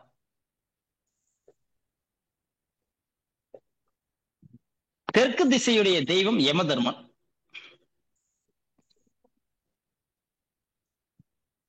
மேற்கு திசையுடைய தெய்வம் வருணன். வடகிழக்கு மூலையான ஈசானிய மூலையுடைய தெய்வம் ஈசானிய பகவான். அடுத்து தென்கிழக்கு திசையான அக்னி மூலையுடைய தெய்வம் அக்னி பகவான். தென்மேற்கு மூலையான நிருதி மூலையுடைய தெய்வம் நிருதி பகவான். வடமேற்கு மூலையான வாயு மூலையுடைய தெய்வம் வாயு பகவான். அதே போல ஒரு இடத்துடைய மையத்தின் தெய்வம் பிரம்மன். அப்போ ஒரு இடத்திற்கும் ஒரு தெய்வத்தின் ஆதிக்கம் அப்படிங்கிறது இருக்கு அப்படின்னு நம்ம சொல்லுவோம். அதுல மாற்று கருத்து கிடையாது. அப்போ ஒரு இடத்துல ஒரு தெய்வத்தின் ஆதிக்கம் அப்படிங்கிறது இருக்கிறப்ப இதுல என்ன ஒரு முக்கியமான ஒரு விஷயம் அப்படின்னா, இந்த இடம் ஒரு வீடு அப்படின்னு வச்சு, இது ஒரு வீடு, நல்லா ஞாபகம் வச்சுக்கோங்க, இது இடம் கிடையாது, இது ஒரு வீடு. இடம் இல்லை, இது ஒரு வீடு. வீட்டுடைய இது அவுட்ரு சுவர், வீட்டுடைய இது அவுட்ரு சுவர், இது அவுட்ரு சுவர், வடக்கு பக்கம் இது அவுட்ரு சுவர். சார் நடராஜன் சார் கொஞ்சம் மீட் பண்ணி எல்லாரும் கொஞ்சம் நம்ம சப்ஜெக்ட் பேசுறப்ப கொஞ்சம் மீட் பண்ணிக்கிட்டீங்கன்னா நான் சொல்ற ஒரு கருத்து எல்லாத்துக்கும் போய் தெளிவா சேரும். இல்லாட்டி அவங்களுக்கு சில பேருக்கு முதலே டவர் இஷ்யூ எல்லாம் இருக்கும். நடராஜன் சார், ஏன்னா உங்களுக்கு தெரியாது பேக்ரவுண்ட்ல எந்த நாய்ஸ் இருக்கு அப்படின்றது உங்களுக்கு தெரியாது. ஆனா நீங்க ஏதோ பின்னாடி வந்துட்டு இருக்க சவுண்ட் வந்துகிட்டே இருக்கு. ஓகே, இப்ப இதுல பாத்தீங்க அப்படின்னா இது வீட்டுடைய அவுட்டர் அப்படின்னு நம்ம சொன்னோம். அப்ப இதுல ஒரு கட்டின வீடா இருந்தாலும் சரி, புதுசா கட்டப்போற வீடா இருந்தாலும் சரி, இந்த தென்மேற்கு மூலை அப்படின்னு சொல்லக்கூடிய மூலையிலிருந்து வடகிழக்கு மூலைக்கு ஒரு நேர்கோடு அப்படிங்கிறது வரையணும். அதே மாதிரி வடமேற்கு மூலையிலிருந்து தென்கிழக்கு மூலைக்கு ஒரு நேர்கோடு அப்படிங்கிறது வரையணும். அப்ப அந்த நேர்கோடு அப்படிங்கிறது வரைகிறப்ப ஒருவேளை கட்டின வீடா இருக்கு, அதுல நம்ம கிராஸா ஒரு நூலை பிடிச்சு கட்டுறோம். நம்ம அங்க போய் கோடு வரைய முடியாது. அப்ப நூலை பிடிச்சு ஒண்ணு கட்டுறோம், கிராஸா ரெண்டு பக்கம் பிடிக்கிறோம், இந்த பக்கம் கிராஸா அப்படி பிடிக்கிறோம். அப்ப பிடிக்கிறப்ப அந்த இடத்துடைய ரெண்டு சந்திக்கக்கூடிய இந்த பகுதிக்கு பேர் தான் மைய புள்ளி அப்படின்னு அர்த்தம். அந்த இடத்துடைய சென்டர் பாயிண்ட், அந்த வீட்டுடைய சென்டர் பாயிண்ட். அப்ப அந்த இடத்துடைய நவகிரக அதிபதி சூரியன், அந்த இடத்துடைய தெய்வம் தான் பிரம்மன். அப்ப பிரம்மனுடைய இடம், பிரம்மனுடைய ஸ்தானம். அப்ப பிரம்மனுடைய ஸ்தானத்திற்கு பெயர் பிரம்மஸ்தானம். அப்ப இந்த இடத்திற்கு பேர் தான் ஒரு இடத்துடைய பிரம்மஸ்தானம்.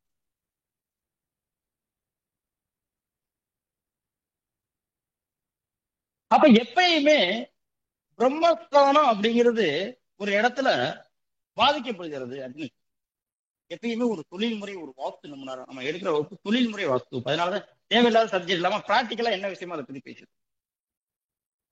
அப்ப ஒரு ஒரு இடத்துல ஒரு வாஸ்து நிபுணரா ஒரு இடத்திற்கு போறோம் அப்படின்னாலும் சரி, ஒரு எந்த இடத்துல சார் நடராஜன் சார் தயவு செய்து உங்களுக்கு என்ன வேணும், அதாவது கேள்வி இருந்தா கேள்வி பேசுங்க, யாரா இருந்தாலும் தயவு செய்து கோஆபரேட் பண்ணுங்க.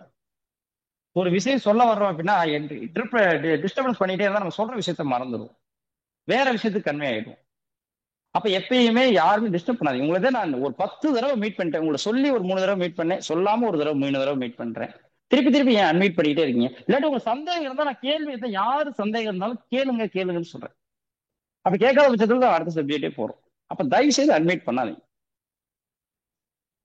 இது மத்தவங்களுக்கு டிஸ்டர்பன்ஸா இருக்கும். ஏன்னா ஓயாம மீட் பண்ணுங்கன்னு சொல்றேன்னா என்னடா இவரு மீட் பண்ணுங்கன்னு பேசிட்டே இருக்காருன்னு மத்தவங்களுக்கும் ஒரு தப்பா தெரியும். யாரும் தவறா எடுத்துக்காதீங்க. ஏன்னா பேக்ரவுண்ட்ல ஒரு வாய்ஸ் அப்படிங்கிறது வந்துகிட்டே இருந்தா கரெக்டா இருக்காது. ஓகே, இப்ப இந்த பிரம்மனுடைய ஸ்தானம் பிரம்மஸ்தானம். எந்த இடத்தில் ஒரு தவறு அப்படிங்கிறது நடந்தாலும் சரி, எந்த இடத்துல ஒரு தவறு அப்படிங்கிறது நடந்தாலும் சரி, அது சார்ந்த பிரச்சனை அப்படிங்கிறது நம்ம சந்திக்க போறோம் அப்படிங்கிறத மாற்றம் கிடையாது. அப்ப ஒரு தொழில் முறையா ஒரு இடத்துல நம்ம வாஸ்து பார்க்க போகணும்னாலும் சரி, நம்மளுடைய வீடாக இருந்தாலும் சரி, நம்மளோட உறவினர் வீடாக இருந்தாலும் சரி, ஒரு வாஸ்து நிபுணரா ஒரு கட்டின வீட்டுக்கு பார்க்க போறீங்கனாலும் சரி, ஒரு பிளான் டிராயிங் அப்படிங்கிறது போட்டாலும் சரி, நம்ம போய் போனவனே பார்க்கக்கூடிய ஒரு விஷயம் அப்படிங்கிறது பிரம்மஸ்தானம் இந்த வீட்டில் எப்படி இருக்கிறது அப்படின்னு பார்த்தோம். அப்ப பிரம்மஸ்தானம் இந்த வீட்டில் பாதிக்கப்பட்டு இருக்கா அப்படின்னு பார்க்கணும். ஏன்னா மத்த திசை பாதிக்கப்பட்டிருக்கு. இப்பதான் ஒரு எக்ஸாம்பிளுக்கு ஒரு 2 விஷயம் சொன்னோம். அக்னி மூளை பாதிக்கப்பட்டா கடப்பிரச்சனை வரும், வாயு மூளை பாதிக்கப்பட்டா வீட்டுல கேன்சர் வரும், வடகிழக்கு மூளை பாதிக்கப்பட்டா செல்வ செழிப்பு பாதிக்கப்படும், அது தென்மேற்கு மூளை பாதிக்கப்பட்டா பெண்ணுக்கு ஒழுக்க குறைபாடு ஏற்படும், மேற்கு திசை பாதிக்கப்பட்டால் அவங்களுக்கு சுறுசுறுப்பா இருக்க மாட்டாங்க, சோம்பேறித்தனமா இருப்பாங்க, மந்தமா இருப்பாங்க அப்படின்னு. அப்ப ஒரு திசையும் பாதிக்கப்படும் பொழுது ஒரு விஷயங்கள் அப்படிங்கிறது அந்த வாஸ்து ரீதியாக தவறு அப்படிங்கிறது வருது. ஆனா இந்த பிரம்மஸ்தானம் அப்படிங்கிறது பாதிக்கப்பட்டுருச்சு அப்படின்னாவே கடன் பிரச்சனையோ, நோய் பிரச்சனையோ, வம்பு வழக்கு பிரச்சனையோ வராது. பிரம்மஸ்தானம் பாதிக்கப்பட்டால் அந்த வீட்டில் உயிர் பாதிப்பு அப்படிங்கிறது ஏற்படும். அந்த வீடு கட்டுறப்பையோ கட்டி முடிக்க அதிகபட்சம் ஒரு 6 மாசத்துக்குள்ளேயோ உயிர் பாதிப்பு அப்படிங்கிறது ஏற்படும். அதனாலதான் இந்த பிரம்மஸ்தானம் அப்படிங்கிறது முக்கியம்னு நம்ம இவ்வளவு நேரம் பேசுறோம். ஒரு வீட்டில் பிரம்மஸ்தானம் எக்காரணத்தை கொண்டு பாதிக்கப்படக்கூடாது. ஏன்னா பிரம்மன் என்பவர் படைக்கக்கூடிய கடவுள், ஒரு உயிரை உருவாக்கக்கூடிய கடவுள். சூரியன் என்பது ஆத்ம கிரகம்.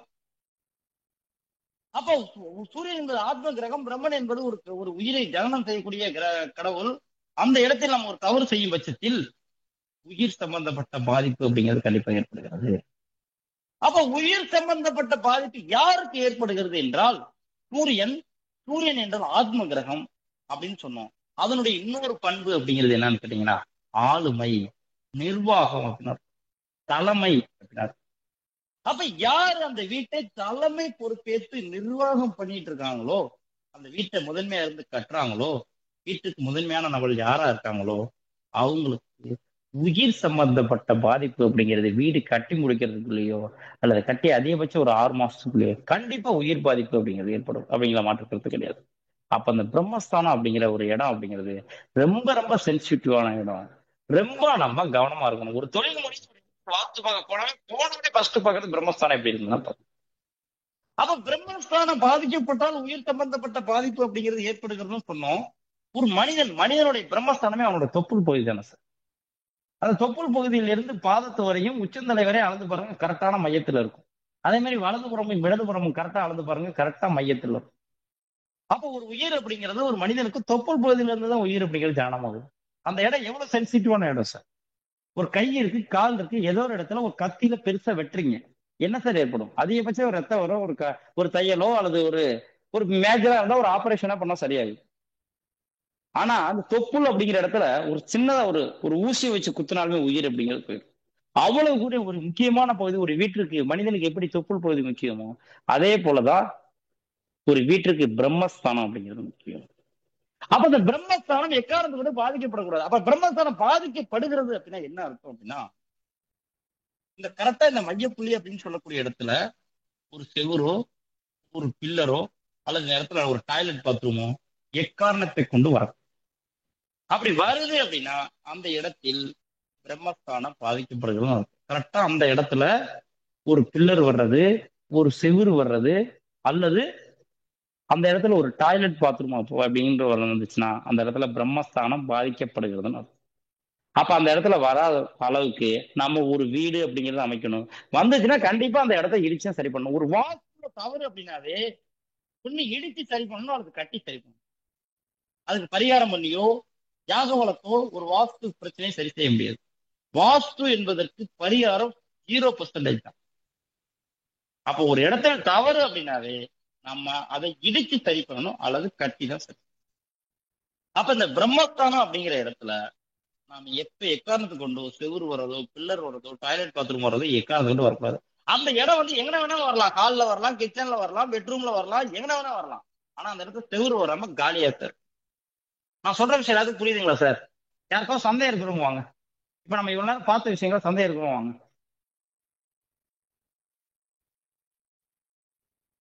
சார் இப்ப நீங்க இந்த இது பிரம்மஸ்தானம் கண்டுபிடிக்கிறது சொன்னீங்க. ஆமா சார். நூல் எடுத்து பாக்குறது. இப்ப நீங்க சொன்னது வந்து ஒரு மீன்ஸ் பிளாட்டுக்கா இல்ல எப்படி சார், ஹவுஸ்க்கா இல்ல அபார்ட்மெண்ட்டுக்கா? இது சார் நான் இண்டிவிஜுவல் ஹவுஸை பத்தி பேசிட்டு இருக்கேன். இண்டிவிஜுவல் வீடு, ஒரு வீடு, இண்டிவிஜுவல் ஹவுஸ். ஓகே. ஆமா இண்டிவிஜுவல் ஹவுஸை பத்தி பேசிட்டு இருக்கேன் ஸ்டார்டிங்ல இருந்து. ஓகே, அடுத்து வாங்க சார். இது வந்து ஹலோ சார், வணக்கம் சார். பேசுங்க சார், பேசுங்க சார். சார் இது வந்து வீட்டுக்கா இல்ல வந்து அந்த காம்பவுண்ட் வாலுக்கு உள்ள வீடா சார்? இல்ல, முதல்ல சொன்னேன் வீடுதான். காம்பவுண்ட் வாலை பத்தி பேசவே இல்லை, வீடுதான். வீட்டுடைய சார் நீங்க சொன்னீங்க இதுக்கு ஒரே ரெமெடி வந்து இடிச்சு கட்டுறதுதான். இப்ப வந்து பாத்தீங்கன்னா சார் இது வந்து பணக்காரங்களுக்கு இது வந்து பாசிபிள். பட் கடன் வாங்கி கஷ்டப்பட்டு ஒருத்தர் சில பேர் வந்து மிடில் கிளாஸ்ல வந்து கட்டுறவங்களுக்கு உயிர் முக்கியம் இல்ல சார், உயிர் முக்கியம் இல்ல.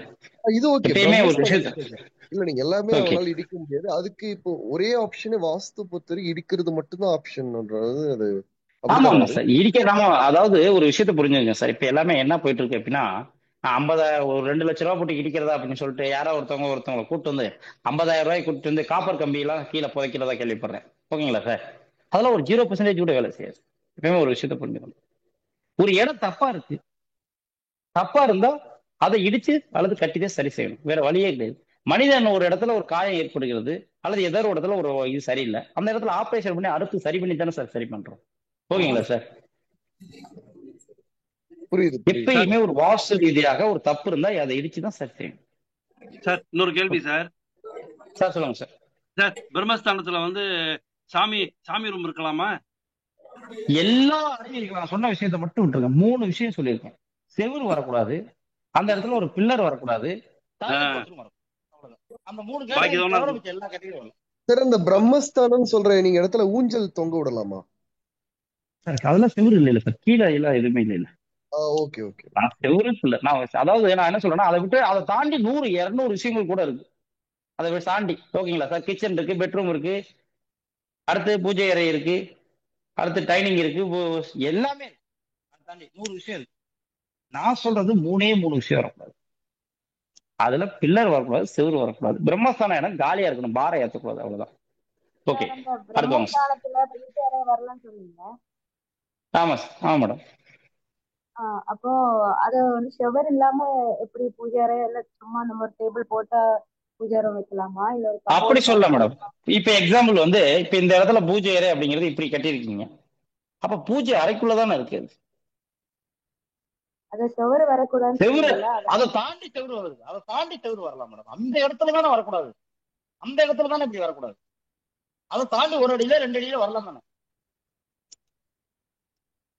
சரி சார் சார். நான் சொல்ற சப்ஜெக்ட் ஏதாவது புரியுதுங்களா? மிச்ச பேருக்கு புரியுதுங்களா? செவத்துக்குள்ளே வரலாம் சார், செவத்துக்கு வெளியிலே வரலாம், அந்த இடத்துல தான் செவுரு வரக்கூடாது. புரியுதுங்களா இல்லைங்களா சார்? புரியுது சார். அப்போ அந்த இப்போ ஒரு இடத்துல வீட்டுல நம்ம அந்த மைய பகுதியை நம்ம எப்படி கண்டுபிடிக்கிறதா? டேப் வச்சு அளந்து அப்படி கண்டுபிடிக்கவா இல்ல? மேடம் அதான் முதல்ல சொன்னோம், இந்த இடத்துல இருந்து இந்த இடத்துல ஒரு நூலை கட்டணும், அல்லது இந்த இடத்துல இந்த இடத்துல 2 இடத்துல நூலை கட்டினா சந்திக்கிற இடம் ஒண்ணு. அல்லது இதுல ஒரு காம்ப்ளிகேட்டடா இருக்கு அப்படின்னா வேற ஒண்ணுமே கிடையாது. ஒரு வீடு அப்படிங்கிறது ஒரு 40 அடி நீளம் இருக்குன்னு வச்சுக்கோங்க.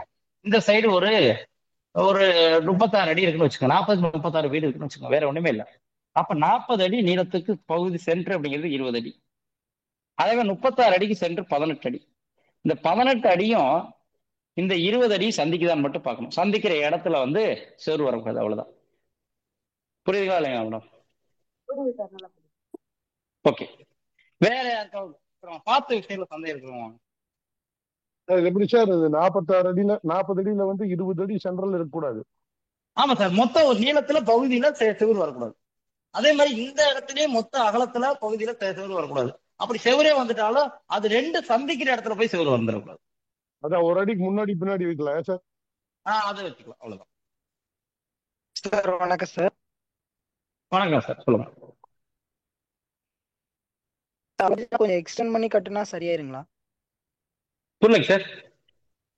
சார் இல்ல சார், அப்படி ஒருவேளை அந்த பிரம்மஸ்தானத்துல செவரோ பில்லரோ ஏதோ வந்துச்சுன்னா அந்த வீட்டோட நீள அகலத்தை கொஞ்சம் எக்ஸ்டெண்ட் பண்ணி ரெடி பண்ணா சரியாயிருக்குல்ல? Very good.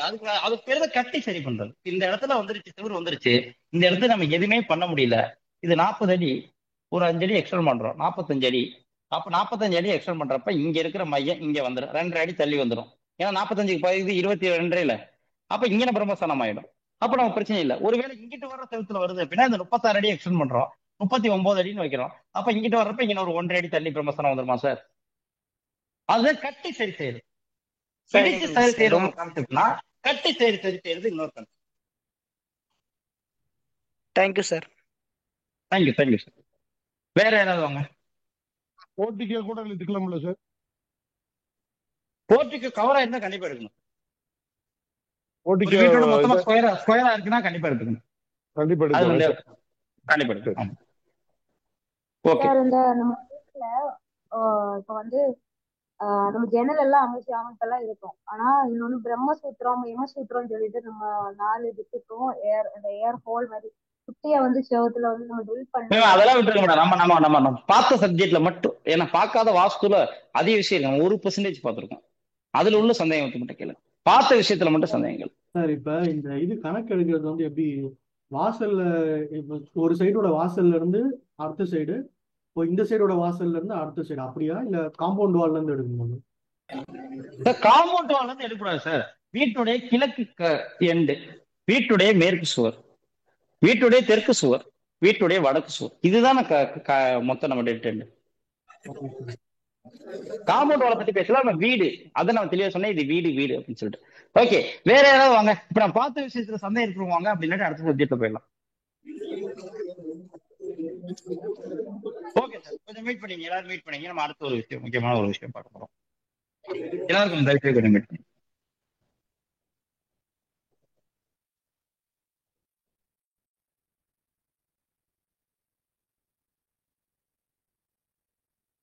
எப்பொழுதுமே ஒரு வீடு அப்படிங்கிறது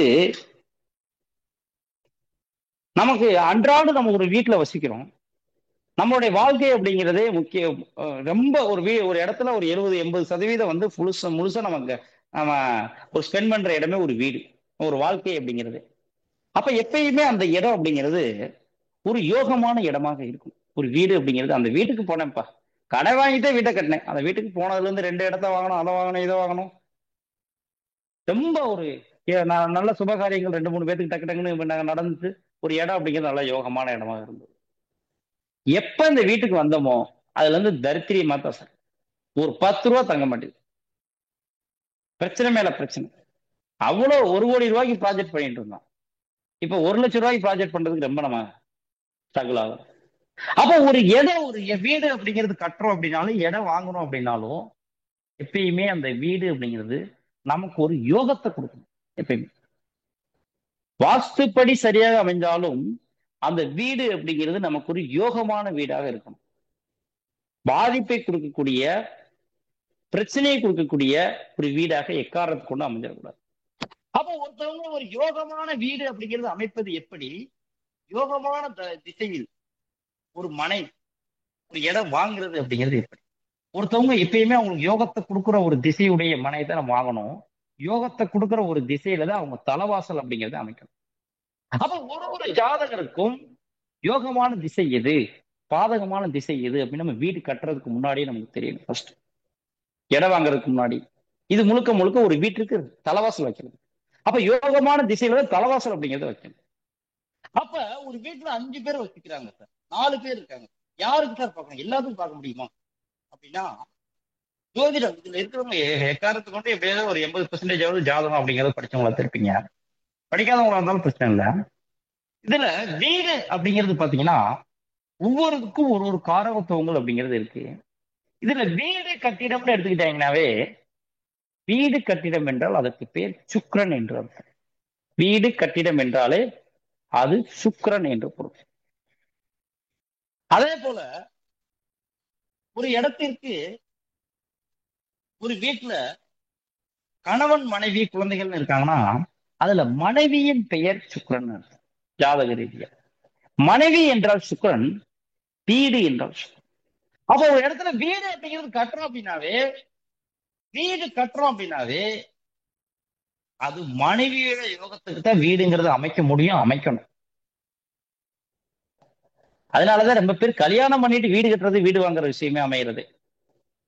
அப்ப எப்பயுமே ஒரு மனைவியோட யோகத்துக்கு தான் வீடு அமைக்கணும், வீடு கட்டணும். அப்ப மனைவியுடைய ஜாதகத்தில் அந்த இடம் வாங்குறோம்னாவே மனைவி பேர்ல ரிஜிஸ்ட்ரேஷன் பண்ணுவது சிறப்பு. அப்ப மனைவியோட யோகத்துக்கு மனைவியோடைய பேரில் பத்திரம் அப்படிங்கிறது இருக்கிறப்ப மனைவிக்கு மட்டும் பாக்குறோம், போது வேற யாருக்குமே பக்கத்துல விட வீடு மனைவி தான்.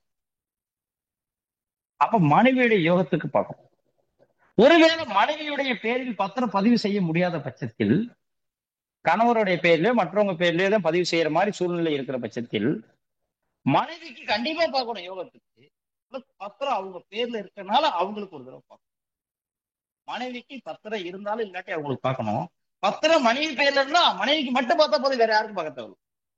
அதுவே இன்னொரு பேர்ல இருக்கப்ப அவங்களுக்கும் பார்க்கணும், பிளஸ் மனைவிக்கு. இப்ப அது எப்படி ஒரு வீட்டுக்கு எந்த திசை யோகத்தை கொடுக்கும், எந்த திசை பாதகத்தை கொடுக்கும் அப்படிங்கிறது எப்படி பார்க்கணும் அப்படின்னா, ஜோதிடம் தெரியாட்டி பிரச்சனை இல்லை. ஒரு பேசிக்க ஜோதிடம் தெரிஞ்சவங்க ஒரு 2 நிமிஷம் மட்டும் பொறுத்துக்குங்க. ஒரு பேசிக்கான ஒரு கான்செப்ட் அப்படிங்கிறது நம்ம சொன்னாதான் ஜோதிடம் தெரியாதவங்களுக்கு புரியும் அப்படிங்கிறதுக்காக, வேற ஒன்றும் இல்லை.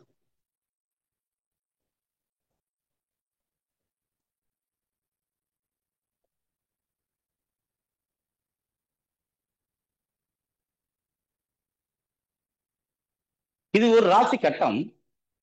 இதுல முதல் ராசி அப்படிங்கிறது இந்த இடம் தான் முதல் ராசி. இந்த ராசிக்கு பெயர் மேசம் அப்படின்னு அர்த்தம். இந்த ராசிக்கு பெயர் ரிஷபம். இந்த ராசிக்கு பெயர் மிதுனம். இந்த ராசிக்கு பெயர் கடகம். இந்த ராசிக்கு பெயர் சிம்மம். இந்த ராசிக்கு பெயர் கன்னி. இந்த ராசிக்கு பெயர் துலாம். இந்த ராசிக்கு பெயர் விருச்சகம். இந்த ராசிக்கு பேர் தனுசு. இந்த ராசிக்கு பெயர் மகரம். இந்த ராசிக்கு பெயர் கும்பம். இந்த ராசிக்கு பெயர் மீனம். அப்ப மொத்தம் 12 ராசிகள் இருக்கு. இந்த ஒவ்வொரு ராசிக்கும் ஒரு திசைகள் அப்படின்னு. அப்ப இந்த மேச ராசி அப்படின்னு சொல்லக்கூடிய இந்த ராசியுடைய திசை அப்படிங்கிறது கிழக்கு திசை. ரிஷப ராசியுடைய திசை அப்படிங்கிறது தெற்கு. மிதுன ராசியுடைய திசை அப்படிங்கிறது மேற்கு.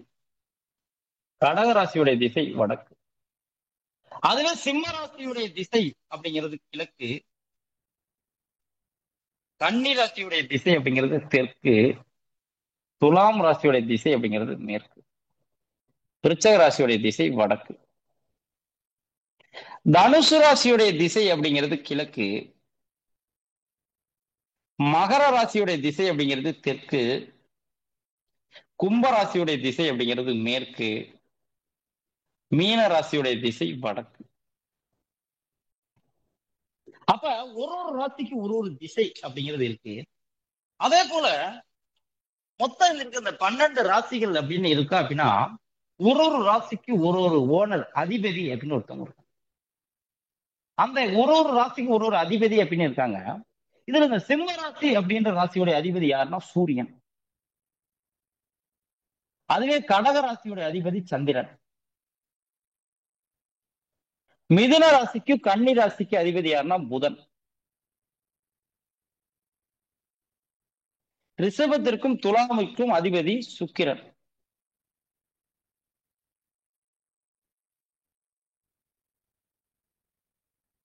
மேசத்திற்கும் விருச்சகத்திற்கும் அதிபதி செவ்வாய்.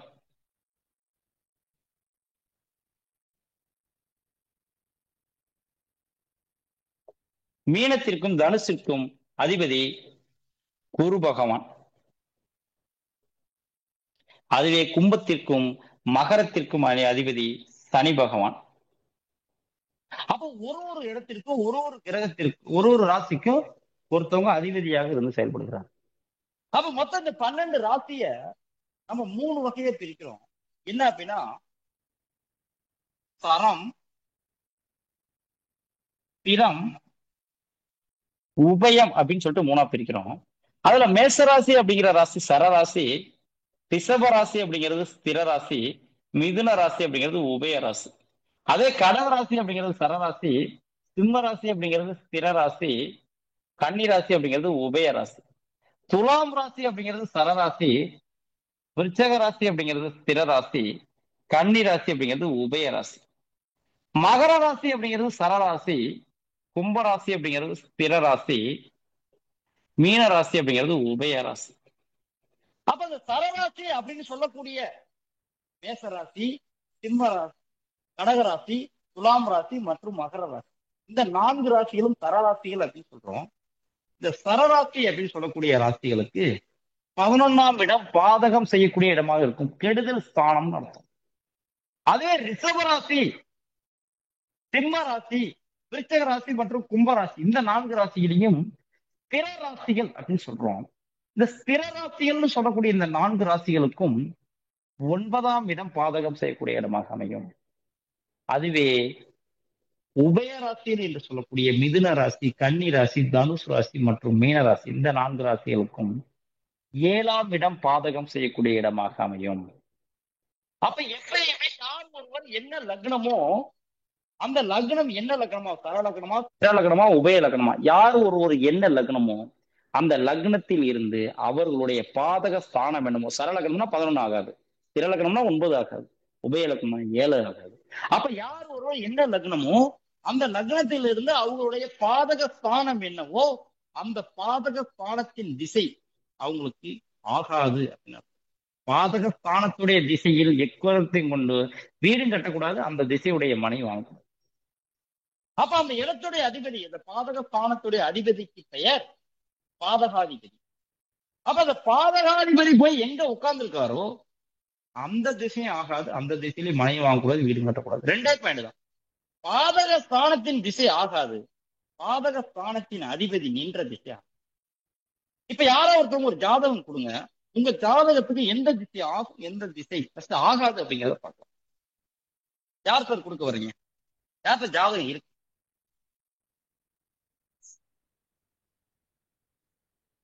ஹலோ சார் சொல்லுங்க சார், உங்க நேம் சொல்லிட்டு சொல்லுங்க sir. Balakrishnan sir. Balakrishnan sir சொல்லுங்க சார். மிதுன லக்னம் சார். லக்னம் மிதுன லக்னம். லக்னத்துல சந்திரன் சார். லக்னத்தில் சந்திரன். கன்னியில சூரியன் சார். கன்னியில் சூரியன். துலாம்ல வந்து புதனும் சனியும். புதன் சனி. விருச்சிகத்துல சுக்கிரனும் கேதும். சுக்கிரன் கேது. தனுசுல வந்து குருவும் செவ்வாயும். குரு செவ்வாய். அப்புறம் ரிஷபத்துல ராகு. ரிஷபத்தில் ராகு. ஓகே, இப்போ 9 கிரகங்கள் அப்படின்னு சார் கொடுத்திருக்காரு. இது அவருடைய ஜாதகத்துல. லக்னம் பாருங்க, மிதுன லக்னம். அப்ப மிதுன லக்னத்துக்கு எடுத்தவொடனே என்ன பார்க்கணும்? சரமா ஸ்திரமா உபயமானு பார்க்கணும். மிதுன லக்னங்கிறது உபய லக்னம். அப்ப உபய லக்னத்திற்கு 7ஆம் இடம் பாதகம் அப்படின்னு. அப்ப மிதுன லக்னத்துக்கு 7ஆம் இடம் அப்படிங்கிறது 1 2 3 4 5 6 7. அப்ப தனுசு தான் மிதுன லக்னத்துக்கு பாதகம். இந்த தனுசுடைய திசை அப்படிங்கிறது கிழக்கு. அப்ப ஃபர்ஸ்ட் கிழக்கு திசை ஆகாது. ஃபர்ஸ்ட் விஷயம். ரெண்டாவது, இந்த இடத்துடைய அதிபதி யாருன்னு பார்க்கணும். அவர் குரு பகவான். அந்த குரு பகவான் தனுசுல இருக்காரு. அப்ப கிழக்கு திசை மட்டும் ஆகாது. புரியுதுங்களா இல்லைங்களா சார்? பாலகிருஷ்ணன் சார். புரியுது சார். ஓகே, புரியுது சார். வேற ஒண்ணுமே இல்லை. யார் ஒருவர் என்ன லக்னமோ அந்த லக்னம் என்ன லக்னம்? தரமா ஸ்திரமா உபயம். தரம்னா 11 ஆகாது, ஸ்திரம்னா 9 ஆகாது, உபயம்னா 7 ஆகாது. அப்ப அவருடைய லக்னத்தில் இருந்து பாதகஸ்தானத்தின் திசை ஆகாது. பாதகஸ்தானத்தோட அதிபதி எங்க போய் உட்கார்ந்துருக்காரோ அந்த திசை ஆகாது. அவ்வளவுதான். இப்ப பாதகஸ்தானம் கண்டுபிடிக்கல சந்தேகம் இருக்கிறவங்க வாங்க, புரியாதவங்க வாங்க.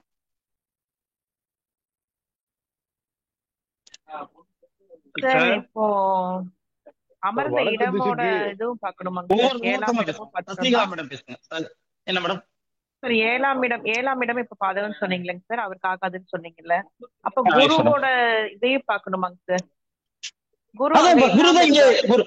குரு இப்ப ஒருவேளை இல்லாம இருந்தா இல்லாம மகரத்துல இருக்குன்னு வச்சுக்கோங்க, கிழக்கு மற்றும் தெற்கு ஆகாது.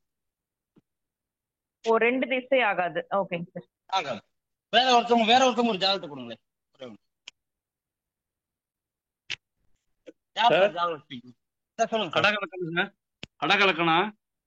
கடக லக்னம். சிம்மத்துல சூரியன் புதன் ராகு. சூரியன் புதன் ராகு. புதன் இது கன்னியில செவ்வாய். கன்னியில செவ்வாய். மகரத்துல குரு சனி. குரு சனி மகரத்தில். கும்பத்துல கேது. கும்பத்தில் கேது. மீனத்துல சந்திரன். மீனத்துல சந்திரன். மேசத்துல மாந்தி. அதை விட்டுங்க.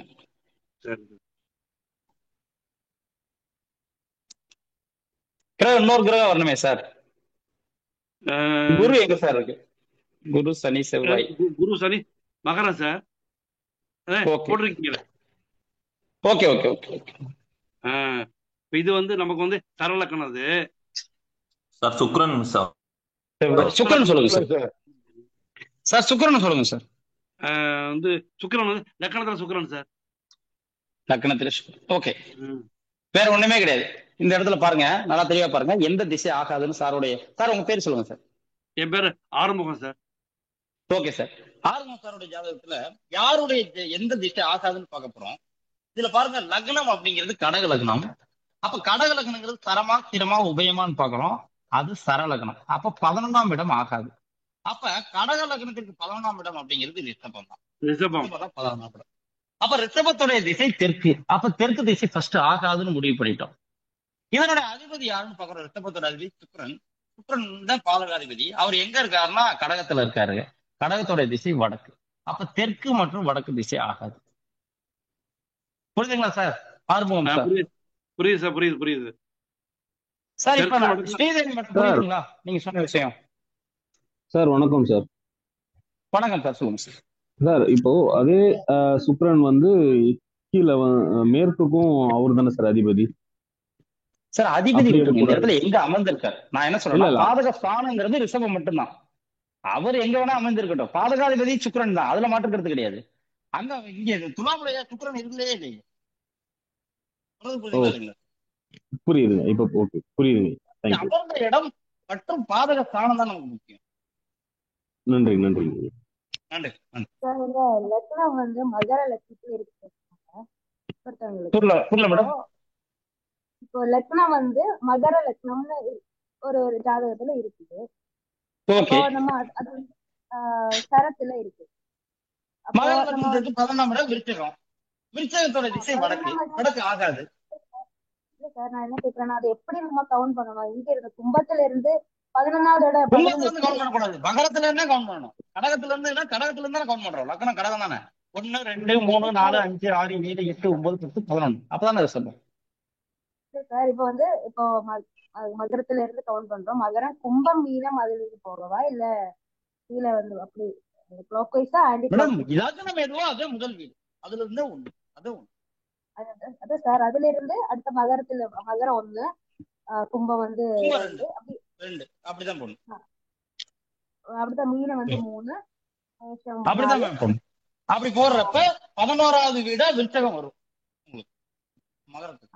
அதான் சார், கிளாக் வைஸா தான் போகணும் அப்படி சொல்லுவீங்க. ஓகே, வேற யாராவது வாங்க. இப்ப நம்ம சார் இப்ப மனைவி பேர்ல வீடு சார் வாங்கணும்னு வணக்கம் சார். வணக்கம் மேடம். மனைவி பேர்ல வீடோ இடமோ வாங்கணும்னு சொல்றீங்களேங்க சார். அப்ப வந்து மனைவி பேர்ல மனைவியோட வீடு ஜாதகத்துல கட்டுறதுக்கு நான் சுக்கிரன் சொல்றது வீடு கட்டுறதுக்கு யோகத்தை பாக்குறதுக்கு மட்டும் நான் சொல்றேன். யோகத்தை இல்லைங்க சார், பாக்குறதுக்கு மனைவியோட ஜாதகத்துல சுக்கிரன் கெட்டு போயிருந்தால் அப்போ மனைவியோட பேர்லயே வாங்கினாலும் பரவாயில்லையாங்க சார்? மேடம் நான் யோகத்தை பாக்குறதுக்கு சொல்றேன். அது மாதிரி விஷயம் நான் ஜோதிடத்துல ரொம்ப உள்ள போவேன். சொல்றது புரியுதுங்களா இல்லைங்களா? யோகத்தை பாக்குறதுக்கு தான் இதை நான் பாக்குறேன். அவங்களுக்கு வீடு வாங்குறதுக்கான யோகம் இல்லைன்னா அதுக்கு தான் இன்னொருத்தவங்க பேர்ல பதிவு செஞ்சு அவங்க 2 பேருக்கு சேர்ந்த மாதிரி பார்க்கணும்னு சொல்றேன். அதெல்லாம் ரெண்டாவது ஜோதிடம் சார்ந்த விஷயங்களை நம்ம ரொம்ப டிஸ்கஸ் பண்ணுவாங்க. தனுசு லக்னங்க சார். சொல்லுங்க சார், உங்களோட சந்தேகம் இப்ப யாருக்கு இந்த பாதக திசையை கண்டுபிடிக்கல சந்தேகம் இருக்கிறவங்க மட்டும் வாங்க. என்ன சந்தேகம்னு சொல்லுங்க சார். இப்ப லக்கணத்திலே வந்து 2 கிரகம் இருந்தா என்ன சார் பண்றது? எத்தனை கிரகம் இருந்தாலும் நமக்கு தேவை பாதகஸ்தானம் தானே பார்க்க போறோம் சார். எத்தனை கிரகம் இருந்துட்டு சரி சார், ஒரு கிரகத்தோட தானே பார்க்க போறோம். ஓகே, வேற யாருக்காவது பாதகஸ்தானம் கண்டுபிடிக்கிற சந்தேகம் இருக்கிறவங்க வாங்க. அப்படி இல்லாட்டி அடுத்து உங்களுக்கு யோக திசை எதுன்னு பார்க்கலாம். பிரச்சனை கொடுக்குற திசை பார்த்துட்டோம், யோகத்தை எந்த திசை கொடுக்குதுன்னு பார்க்கலாம். சந்தேகம் இருக்கிறவங்க வணக்கம் சார், பேச. இப்ப நீங்க இந்த இப்போது வீடு அமைக்கிறதா இல்ல மனை வாங்குறது அந்த திசையில வாங்கக்கூடாதுங்களா? புரியல, நீங்க என்ன சொல்றது சார்? இல்ல சார், இந்த பதகாதிபதி திசையில அது சார் நான் ஏதாவது பிரச்சனை கொடுக்கக்கூடிய திசையில தலைவாசல் அமைக்க கூடாது. அப்ப எந்த திசை பார்த்த மனை வாங்குறோமோ அந்த திசையில தானே தலைவாசல் அமைப்போம். அப்பதானே அது வீடு அம்சமா இருக்கும். வடக்கு பார்த்த இடம் வாங்கி தெற்கு பார்த்த தலைவாசல் வச்சா நல்லா இருக்காதுல்ல? இல்ல சார், இப்ப மேற்கு பார்த்த இடம் வாங்குறோம், வடக்கு பார்த்து வைக்கிறோம் இல்லைங்களா? அதான் சொல்றேன், வடக்கு பார்த்து வைக்கிறோம் அப்படின்றப்ப மேற்கு திசை அப்படிங்கிறதே அவங்களுக்கு ஃபர்ஸ்ட் வந்து வடக்கு திசை அது 2வது ஆப்ஷன் தான். இப்ப நம்ம மேற்கு பார்த்து இடம் வாங்கிட்டோம், அது பூர்வீக இடமா இருக்கு, விற்கவும் முடியாது பண்ணவும் முடியாது, வீடு கட்டணும். அப்பதான் அந்த வடக்கு பார்த்து வீடு கட்டணும், அது மாதிரி வேலையெல்லாம் செய்யணும். நம்ம அதுவே வடக்கு பார்த்த மனை வாங்கிட்டோம், வடக்கு பார்த்த யோகம்னா வடக்கு பார்த்த மனை வாங்கிட்ட பிரச்சனை இல்லை. சரி, இப்ப மேற்கு பார்த்த மனை வச்சிருக்கீங்க, தெற்கு பார்த்துதான் உங்களுக்கு யோகம்னு வச்சுக்கோங்க, வடக்குனால பிரச்சனை இல்லை. நீங்க சொல்றது தெற்குதான் யோகம்னா மேற்கு பார்த்த மனையில தெற்கு பார்த்து வீடு கட்டினா நல்லா இருக்குமா சார்? அல்லது கிழக்கு பார்த்து வீடு கட்டினா நல்லா இருக்குமா சார்? மேற்கு பார்த்த மனைக்கு வடக்கு திசை ஒரு திசை. சரி சார், கேட்டாதப்பா சார், வேற திசையெல்லாம் எப்படி? தெற்கு பார்த்து வீடு கட்டுறீங்கன்னு வச்சுக்கோங்க, வீட்டை சுத்தி இப்படி வரணும், இப்படி சுத்தி இப்படி போகணும். ஓகேங்களா சார்? அது கரெக்டா இருக்குமா சார்? அப்ப எந்த திசை யோகத்தை கொடுக்குமோ அந்த திசையை பார்த்து மனையை ஃபர்ஸ்ட் வாங்கணும். ஓகே, நன்றி. ஓகே சார் வணக்கம் சார். பாதகத்தை கொடுக்கும் அப்படிங்கிறது பார்த்தோம். சொல்லுங்க சார். ஒரு சந்தேகம். இப்ப கணவன் மனைவி 2 பேர்லயும் நம்ம வந்து வாங்கியிருக்கோம்னு வச்சுக்கோங்க சார். அப்போ வந்து 2 பேர்த்துக்கும் காமனான திசை எதுவோ அந்த திசையில தான் வாங்கணும். இவங்களுக்கு யோகத்தை கொடுக்கணும், அவங்களுக்கு யோகத்தை கொடுக்க காமனான திசை எது அதுதான் பார்த்து வாங்கணும். சரிங்க சார். ஓகே, இப்ப நமக்கு எந்த திசை பாதகத்தை கொடுக்கும் அப்படின்னு பார்த்தோம். அப்ப ஒரு திசை நம்ம கண்டிப்பா யோகத்தை கொடுக்க போகுது, அதுல மாற்று கருத்து கிடையாது. அப்ப எந்த திசை யோகத்தை கொடுக்கும் அப்படிங்கிற ஒரு விஷயத்தை நம்ம பார்ப்போம். எப்பயுமே 12 பாவங்கள் இருக்கு, 12 பாவங்களுக்கு 12 காரகத்துவங்கள் சார்ந்த தனித்தனி விஷயங்கள், ஒவ்வொன்றுக்கும் ஒரு பாவத்துக்கு பல காரகத்துவங்கள் இருக்கு. அதுல வீடு அப்படிங்கிற ஒரு சப்ஜெக்ட், இடம் அப்படிங்கிற ஒரு சப்ஜெக்ட் மட்டும் நம்ம எடுக்கிறோம் அப்படின்னா அதுல 4ஆம் பாவம் என்றால் வீடு நிலம் என்று அர்த்தம். யார் ஒருவருக்கு 4ஆம் இடம் எப்படி இருக்கிறதோ அவர் 4ஆம் இடத்தை பொறுத்துதான் வீடு வாங்குவார், இடம் வாங்குவார், எல்லாம் பண்ணுவார். அப்ப அந்த 4ஆம் இடத்து திசை அவருக்கு யோகத்தை கொடுக்கும். லக்னம் என்னவோ அந்த லக்னத்தில் இருந்து 4ஆம் இடத்து திசை அந்த ஜாதகருக்கு யோகத்தை கொடுக்கும். யோகத்தை கொடுக்கிற திசையாக அமையும். அதே போல அந்த 4ஆம் இடத்து அதிபதி யாரோ அவர் நின்ற திசையும் யோகத்தை கொடுக்கும். 4ஆம் இடத்து திசை யோகத்தை கொடுக்கும். 4ஆம் இடத்து அதிபதி நின்ற திசையும் யோகத்தை கொடுக்கும். இப்ப யாராவது ஒருத்தவங்க ஜாதகத்தை கொடுங்க, அவங்க ஜாதகத்துல யோகத்தை கொடுக்கிற திசை எதுன்னு பார்க்கலாம்.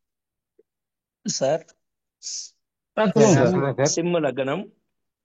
சார் பேரை சொல்லிட்டு சொல்லுங்க, யாரோ ஒருத்தர் சொல்லுங்க. ஜனார்தனன். ஜனார்தனன் சார் சொல்லுங்க. ஜனார்தனன் சார் சொல்லுங்க. சிம்ம லக்னம்.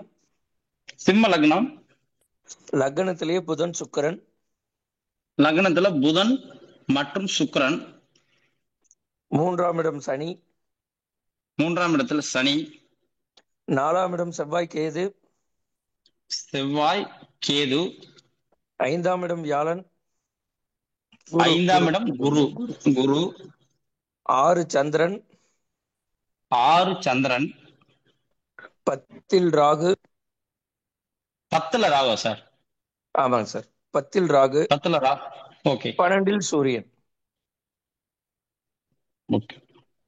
இப்ப இந்த ஜாதகத்துல பாருங்க, யோகத்தை கொடுக்கிற திசை அப்படிங்கிறது 4ஆம் இடத்து திசை யோகத்தை கொடுக்கும் அப்படின்னு சொல்லியிருக்கோம்.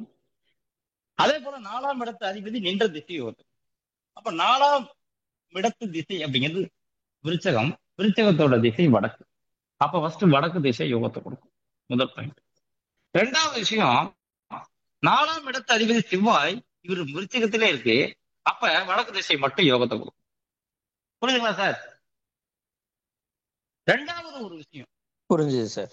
இந்த ஜாதகத்துல ஒரு விஷயம், ஒரு காம்ப்ளிகேட்டடான ஒரு விஷயமும் இருக்கு. அதையும் பத்தி பேசுறோம். என்ன அப்படின்னா, இதே ஜாதகத்துக்கு பிரச்சனை கொடுக்குற திசை எதுன்னு பார்க்கலாம். இந்த லக்னம் பாருங்க, பிற லக்னம். பிற லக்னத்திற்கு 9ஆம் இடம் ஆகாது அப்படின்னு நல்லா பாருங்க, 9ஆம் இடம் ஆகாது. அப்போ பிற லக்னத்திற்கு சிம்ம லக்னத்திற்கு 9ஆம் இடங்கிறது மேசம். மேசத்துடைய திசை கிழக்கு. அப்ப ஃபர்ஸ்ட் கிழக்கு திசை ஆகாது. 2வது விஷயம், இந்த பாதக ஸ்தானம் அப்படிங்கிறது மேசம். பாதக ஸ்தானத்துடைய அதிபதி பாதகாதிபதி. அவர் யாரு அப்படின்னா செவ்வாய். செவ்வாய்ட்டு இந்த ஜாதகத்துக்கு பாதகாதிபதி.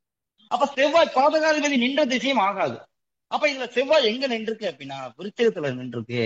விருச்சகத்தோட திசை வடக்கு. அப்ப வடக்கு திசை மட்டும் யோகத்தை கொடுக்குது. அதே போல பிரச்சனை கொடுக்கிற திசை எதுன்னு பார்த்தா கிழக்கும் வடக்கும் பிரச்சனை கொடுக்குது. புரியுதுங்களா சார்?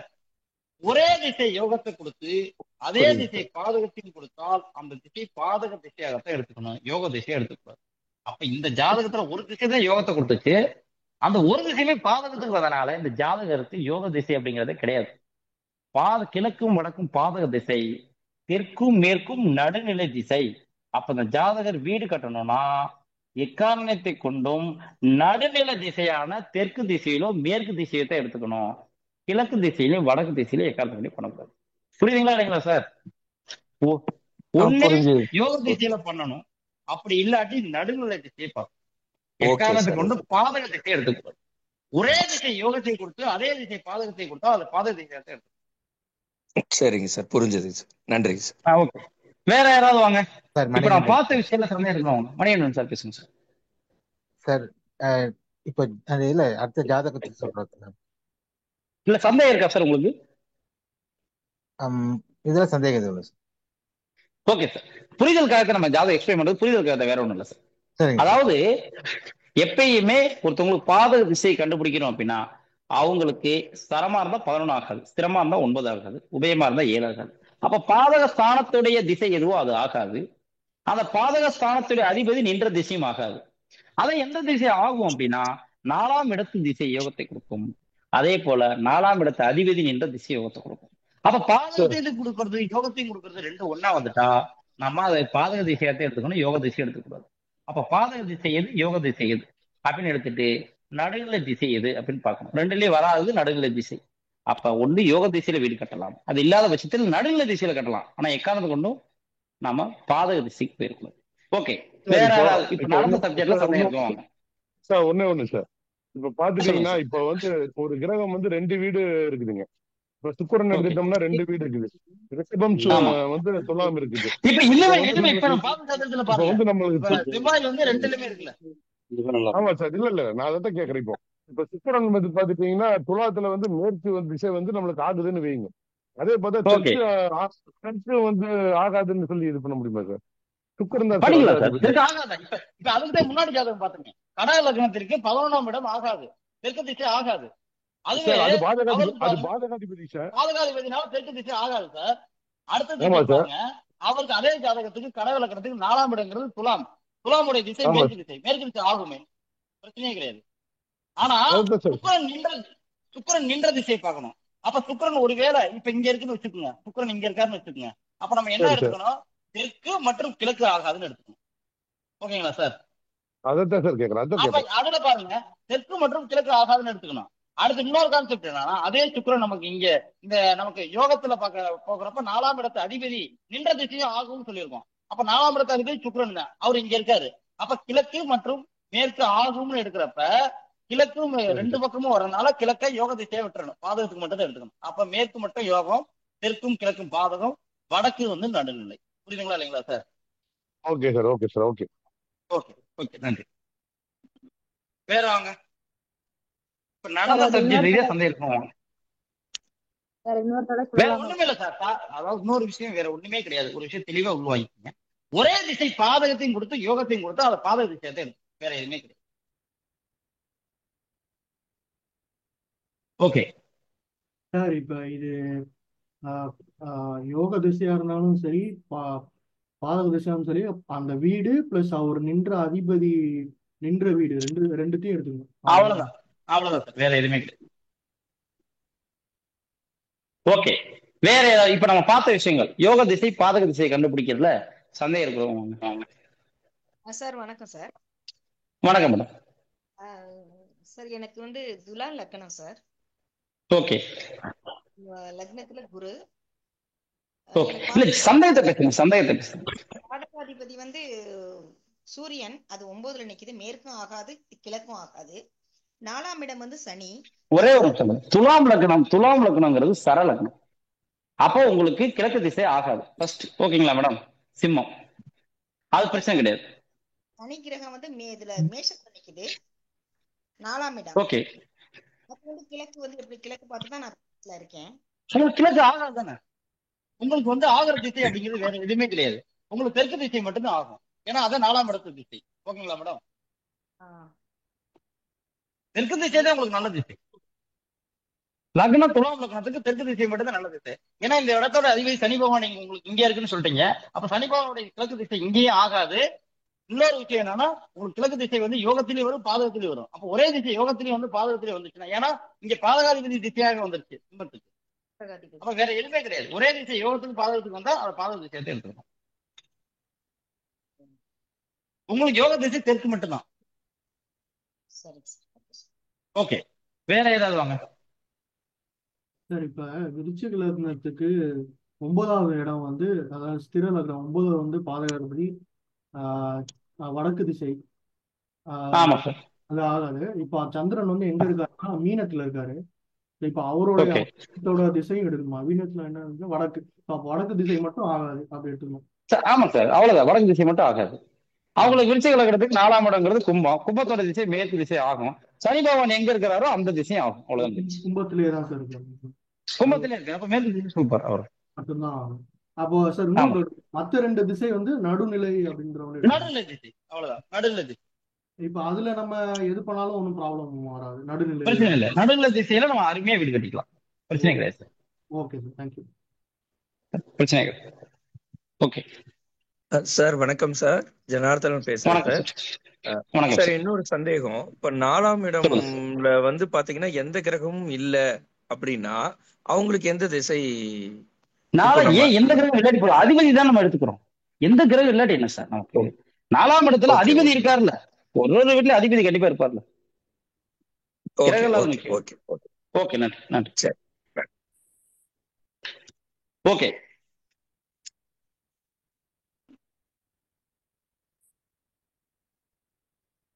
இந்த தொழில்முறை வாஸ்து முன்னோட்ட வகுப்பை பொறுத்தளவு ஒரு அறிமுக வகுப்பு அப்படிங்கிறது அற்புதமா நம்ம இன்னைக்கு நிறைவு செய்ய இருக்கிறோம்.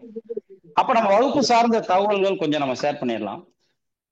இந்த வகுப்பு அப்படிங்கிறது பாத்தீங்கன்னா, இந்த தொழில்முறை வாஸ்து வகுப்பு அப்படிங்கிறது மே மாசம் 6ஆம் தேதி 6/5/2025 அன்று தொடங்க உள்ளது. இந்த வகுப்பு அப்படிங்கிறது, இந்த வகுப்புடைய சார்ந்த சில சிறப்பு அம்சங்களை சொல்லிடலாம். மே மாசம் 6ஆம் தேதி வகுப்பு அப்படிங்கிறது தொடங்குது. வாரத்துல வெள்ளி, சனி, ஞாயிறு, திங்கள் 4 நாள் வகுப்பு நடக்கும். ஏன்னா செவ்வாய் புதன் வியாழன் 3 நாளும் சாருடைய கிளாஸ் அப்படிங்கிறது போயிட்டு இருக்கனால நம்மளுடைய கிளாஸ் அப்படிங்கிறது வெள்ளி, சனி, ஞாயிறு, திங்கள் 4 நாள் வகுப்பு அப்படிங்கிறது தொடங்கும். இப்ப இந்த தொழில்முறை வாஸ்து வகுப்பு அப்படிங்கிறது நம்ம தொடங்க போகிற இந்த மே மாசம் 6ஆம் தேதி தொடங்கக்கூடிய வகுப்பு நம்மளுடைய 12வது பேட்ச் அப்படிங்கிறது தொடங்க இருக்கு. இது மாதிரி 11 பேட்ச் அப்படிங்கிறது முடிச்சிருக்கோம். நேரடியாக இலங்கை யாழ்ப்பாணத்தில் போய் நேரடி வகுப்பு அப்படிங்கிறது நம்ம பிரபஞ்சத்தின் ஆசையோடு எடுத்துட்டு வந்தோம். இப்போ ஆன்லைன் மூலம் ஜூம் மீட்டிங் மூலியம் 11 பேட்ச் அப்படிங்கிறது முடிஞ்சிருக்கு. 12வது பேட்ச் மே மாசம் 6ஆம் தேதி தொடங்க இருக்கிறது. அதற்கான அறிமுக வகுப்பு தான் இன்னைக்கு நம்ம பார்த்துருக்கோம். இது வகுப்பு அப்படிங்கிறது பாத்தீங்கன்னா வாரத்துல வெள்ளி, சனி, ஞாயிறு, திங்கள் 4 நாளும் இரவு 8 மணியிலிருந்து, இப்ப நம்ம பாக்குற மாதிரி இரவு 8 மணியிலிருந்து 10 மணி வரையும் ஜூம் மீட்டிங் வழியா நடைபெறும். இது மொத்தம் 15 வகுப்புகள். இதுல பாத்தீங்கன்னா அடிப்படை, உயர்நிலை, முதுநிலை அப்படின்றது எந்த ஒரு கான்செப்டும் கிடையாது. நம்ம எடுக்கிற வகுப்பு டைரக்டா தொழில்முறை வாஸ்து. அடிப்படையில் இருந்து ஏட்டு ஒரு வாஸ்துல என்னென்ன விஷயங்கள் இருக்கோ அனைத்து விஷயங்களையும் ஒரு முழு கலவையாக, அதற்கப்புறம் நம்ம ஒரு உயர்நிலை, உச்சநிலை அப்படிங்கிற எந்த ஒரு விஷயம் கிடையாது. ஏட்டு அனைத்து விஷயங்களும் ஒரு முழுமையான வகுப்பு. ஒரு இடம் எப்படி வாங்கலாம், ஒரு இடத்தை எப்படி தேர்வு செய்யலாம், அதுல வீடு எப்படி கட்டணும், பிளான் ரேஞ்ச் எப்படி போடணும், உள்ளறைகள் எப்படி அமைக்கணும், வெளியறைகளை எப்படி அமைக்கணும், ஒரு வீட்டுக்கு எப்படி பொருத்தம் பார்க்கணும், குழி பொருத்தம்னா என்ன, மனை பொருத்தம்னா என்ன, ஒரு விஷயங்களும் எவ்வாறு நம்ம பார்த்து அமைக்கணும் அப்படின்னு சொல்லிட்டு ஏட்டு அனைத்து விஷயங்களும் நம்ம வகுப்புல வந்துடும். இதுல பாத்தீங்கன்னா ஒவ்வொரு கிளாஸுக்குரிய வீடியோ அப்படிங்கிறது மறுநாள் காலையில உங்களுக்கு கொடுத்துரும். இன்கேஸ் நீங்க முதல் நாள் அட்டன் பண்ண முடியல, பிளஸ் உங்களுக்கு ஏதாவது டவுட் இருக்கு, நீங்க திருப்பி எத்தனை தடவை வேணா ப்ளே பண்ணி பார்த்துக்கலாம். மறுநாள் காலையில உங்களுக்கு கொடுத்துருவோம். பிளஸ் உங்களுக்கு புக்ஸ், சர்டிபிகேட்டு, கிளாஸுடைய PDF ஃபைல்ஸ் எல்லாமே வந்துடும். இதனுடைய கட்டணம் அப்படிங்கிறது 5000 ரூபாய். இதை நீங்க ஒரே தவணையாகவோ அல்லது 2 தவணையாகவோ செலுத்தி வகுப்புல அப்படிங்கிறது இணைந்து கொள்ளலாம். வகுப்புல இணையணும் அப்படின்னு விருப்பம் இருக்கிறவங்க கீழே நம்ம நம்பர் ஸ்க்ரோல் ஆயிட்டு இருக்கு, அந்த நம்பர் நோட் பண்ணிட்டு நீங்க ஃபோன் பண்ணி அப்படிங்கிறதும் வகுப்புல இணைந்து கொள்ளலாம். அல்லது நம்ம நோட் பண்ணி இது பண்ணிடலாம். 99 52 66 35 04 அப்படின்னு இந்த நம்பரை கான்டாக்ட் பண்ணி வகுப்புல அப்படிங்கிறது இணைந்து கொள்ளலாம். அல்லது உங்களுக்கு வகுப்புல ஒரு வாட்ஸ்அப் லிங்க் வரும் குரூப்ல, உங்களோட வாட்ஸ்அப் குரூப்ல சார் அனுப்புவாரு, சாரையும் கான்டாக்ட் பண்ணி நீங்க வகுப்புல இணைந்து கொள்ளலாம். அல்லது அந்த வாட்ஸ்அப் லிங்கை கிளிக் பண்ணி நீங்க வகுப்பு அப்படிங்கிறது இணைந்து கொள்ளலாம். இந்த வகுப்புல நம்ம எந்த ஒரு விஷயமா இருந்தாலும் தெளிவாக அடுத்தடுத்த விஷயங்கள் நம்ம பார்ப்போம். இதுல எந்த விதமான சந்தேகமும் கிடையாது. இது போன்ற அற்புதமான தகவல் சார்ந்து ஏதாவது நம்ம வகுப்பு தொடங்க இருக்கிறதுல யாருக்காவது ஏதாவது சந்தேகம் இருக்கிறவங்க வாங்க சார். இப்ப மே மாசம் 6ஆம் தேதி தொடங்குற வகுப்புல யாருக்காவது ஏதாவது சந்தேகம் இருந்தால் சொல்லுங்க சார், பேசுங்க சார். 4200 ரூபாய் கிளாஸ்ல இது கிளாஸ் போட்டுருந்தீங்க, இப்ப 5000 ரூபாய் சொல்றீங்க.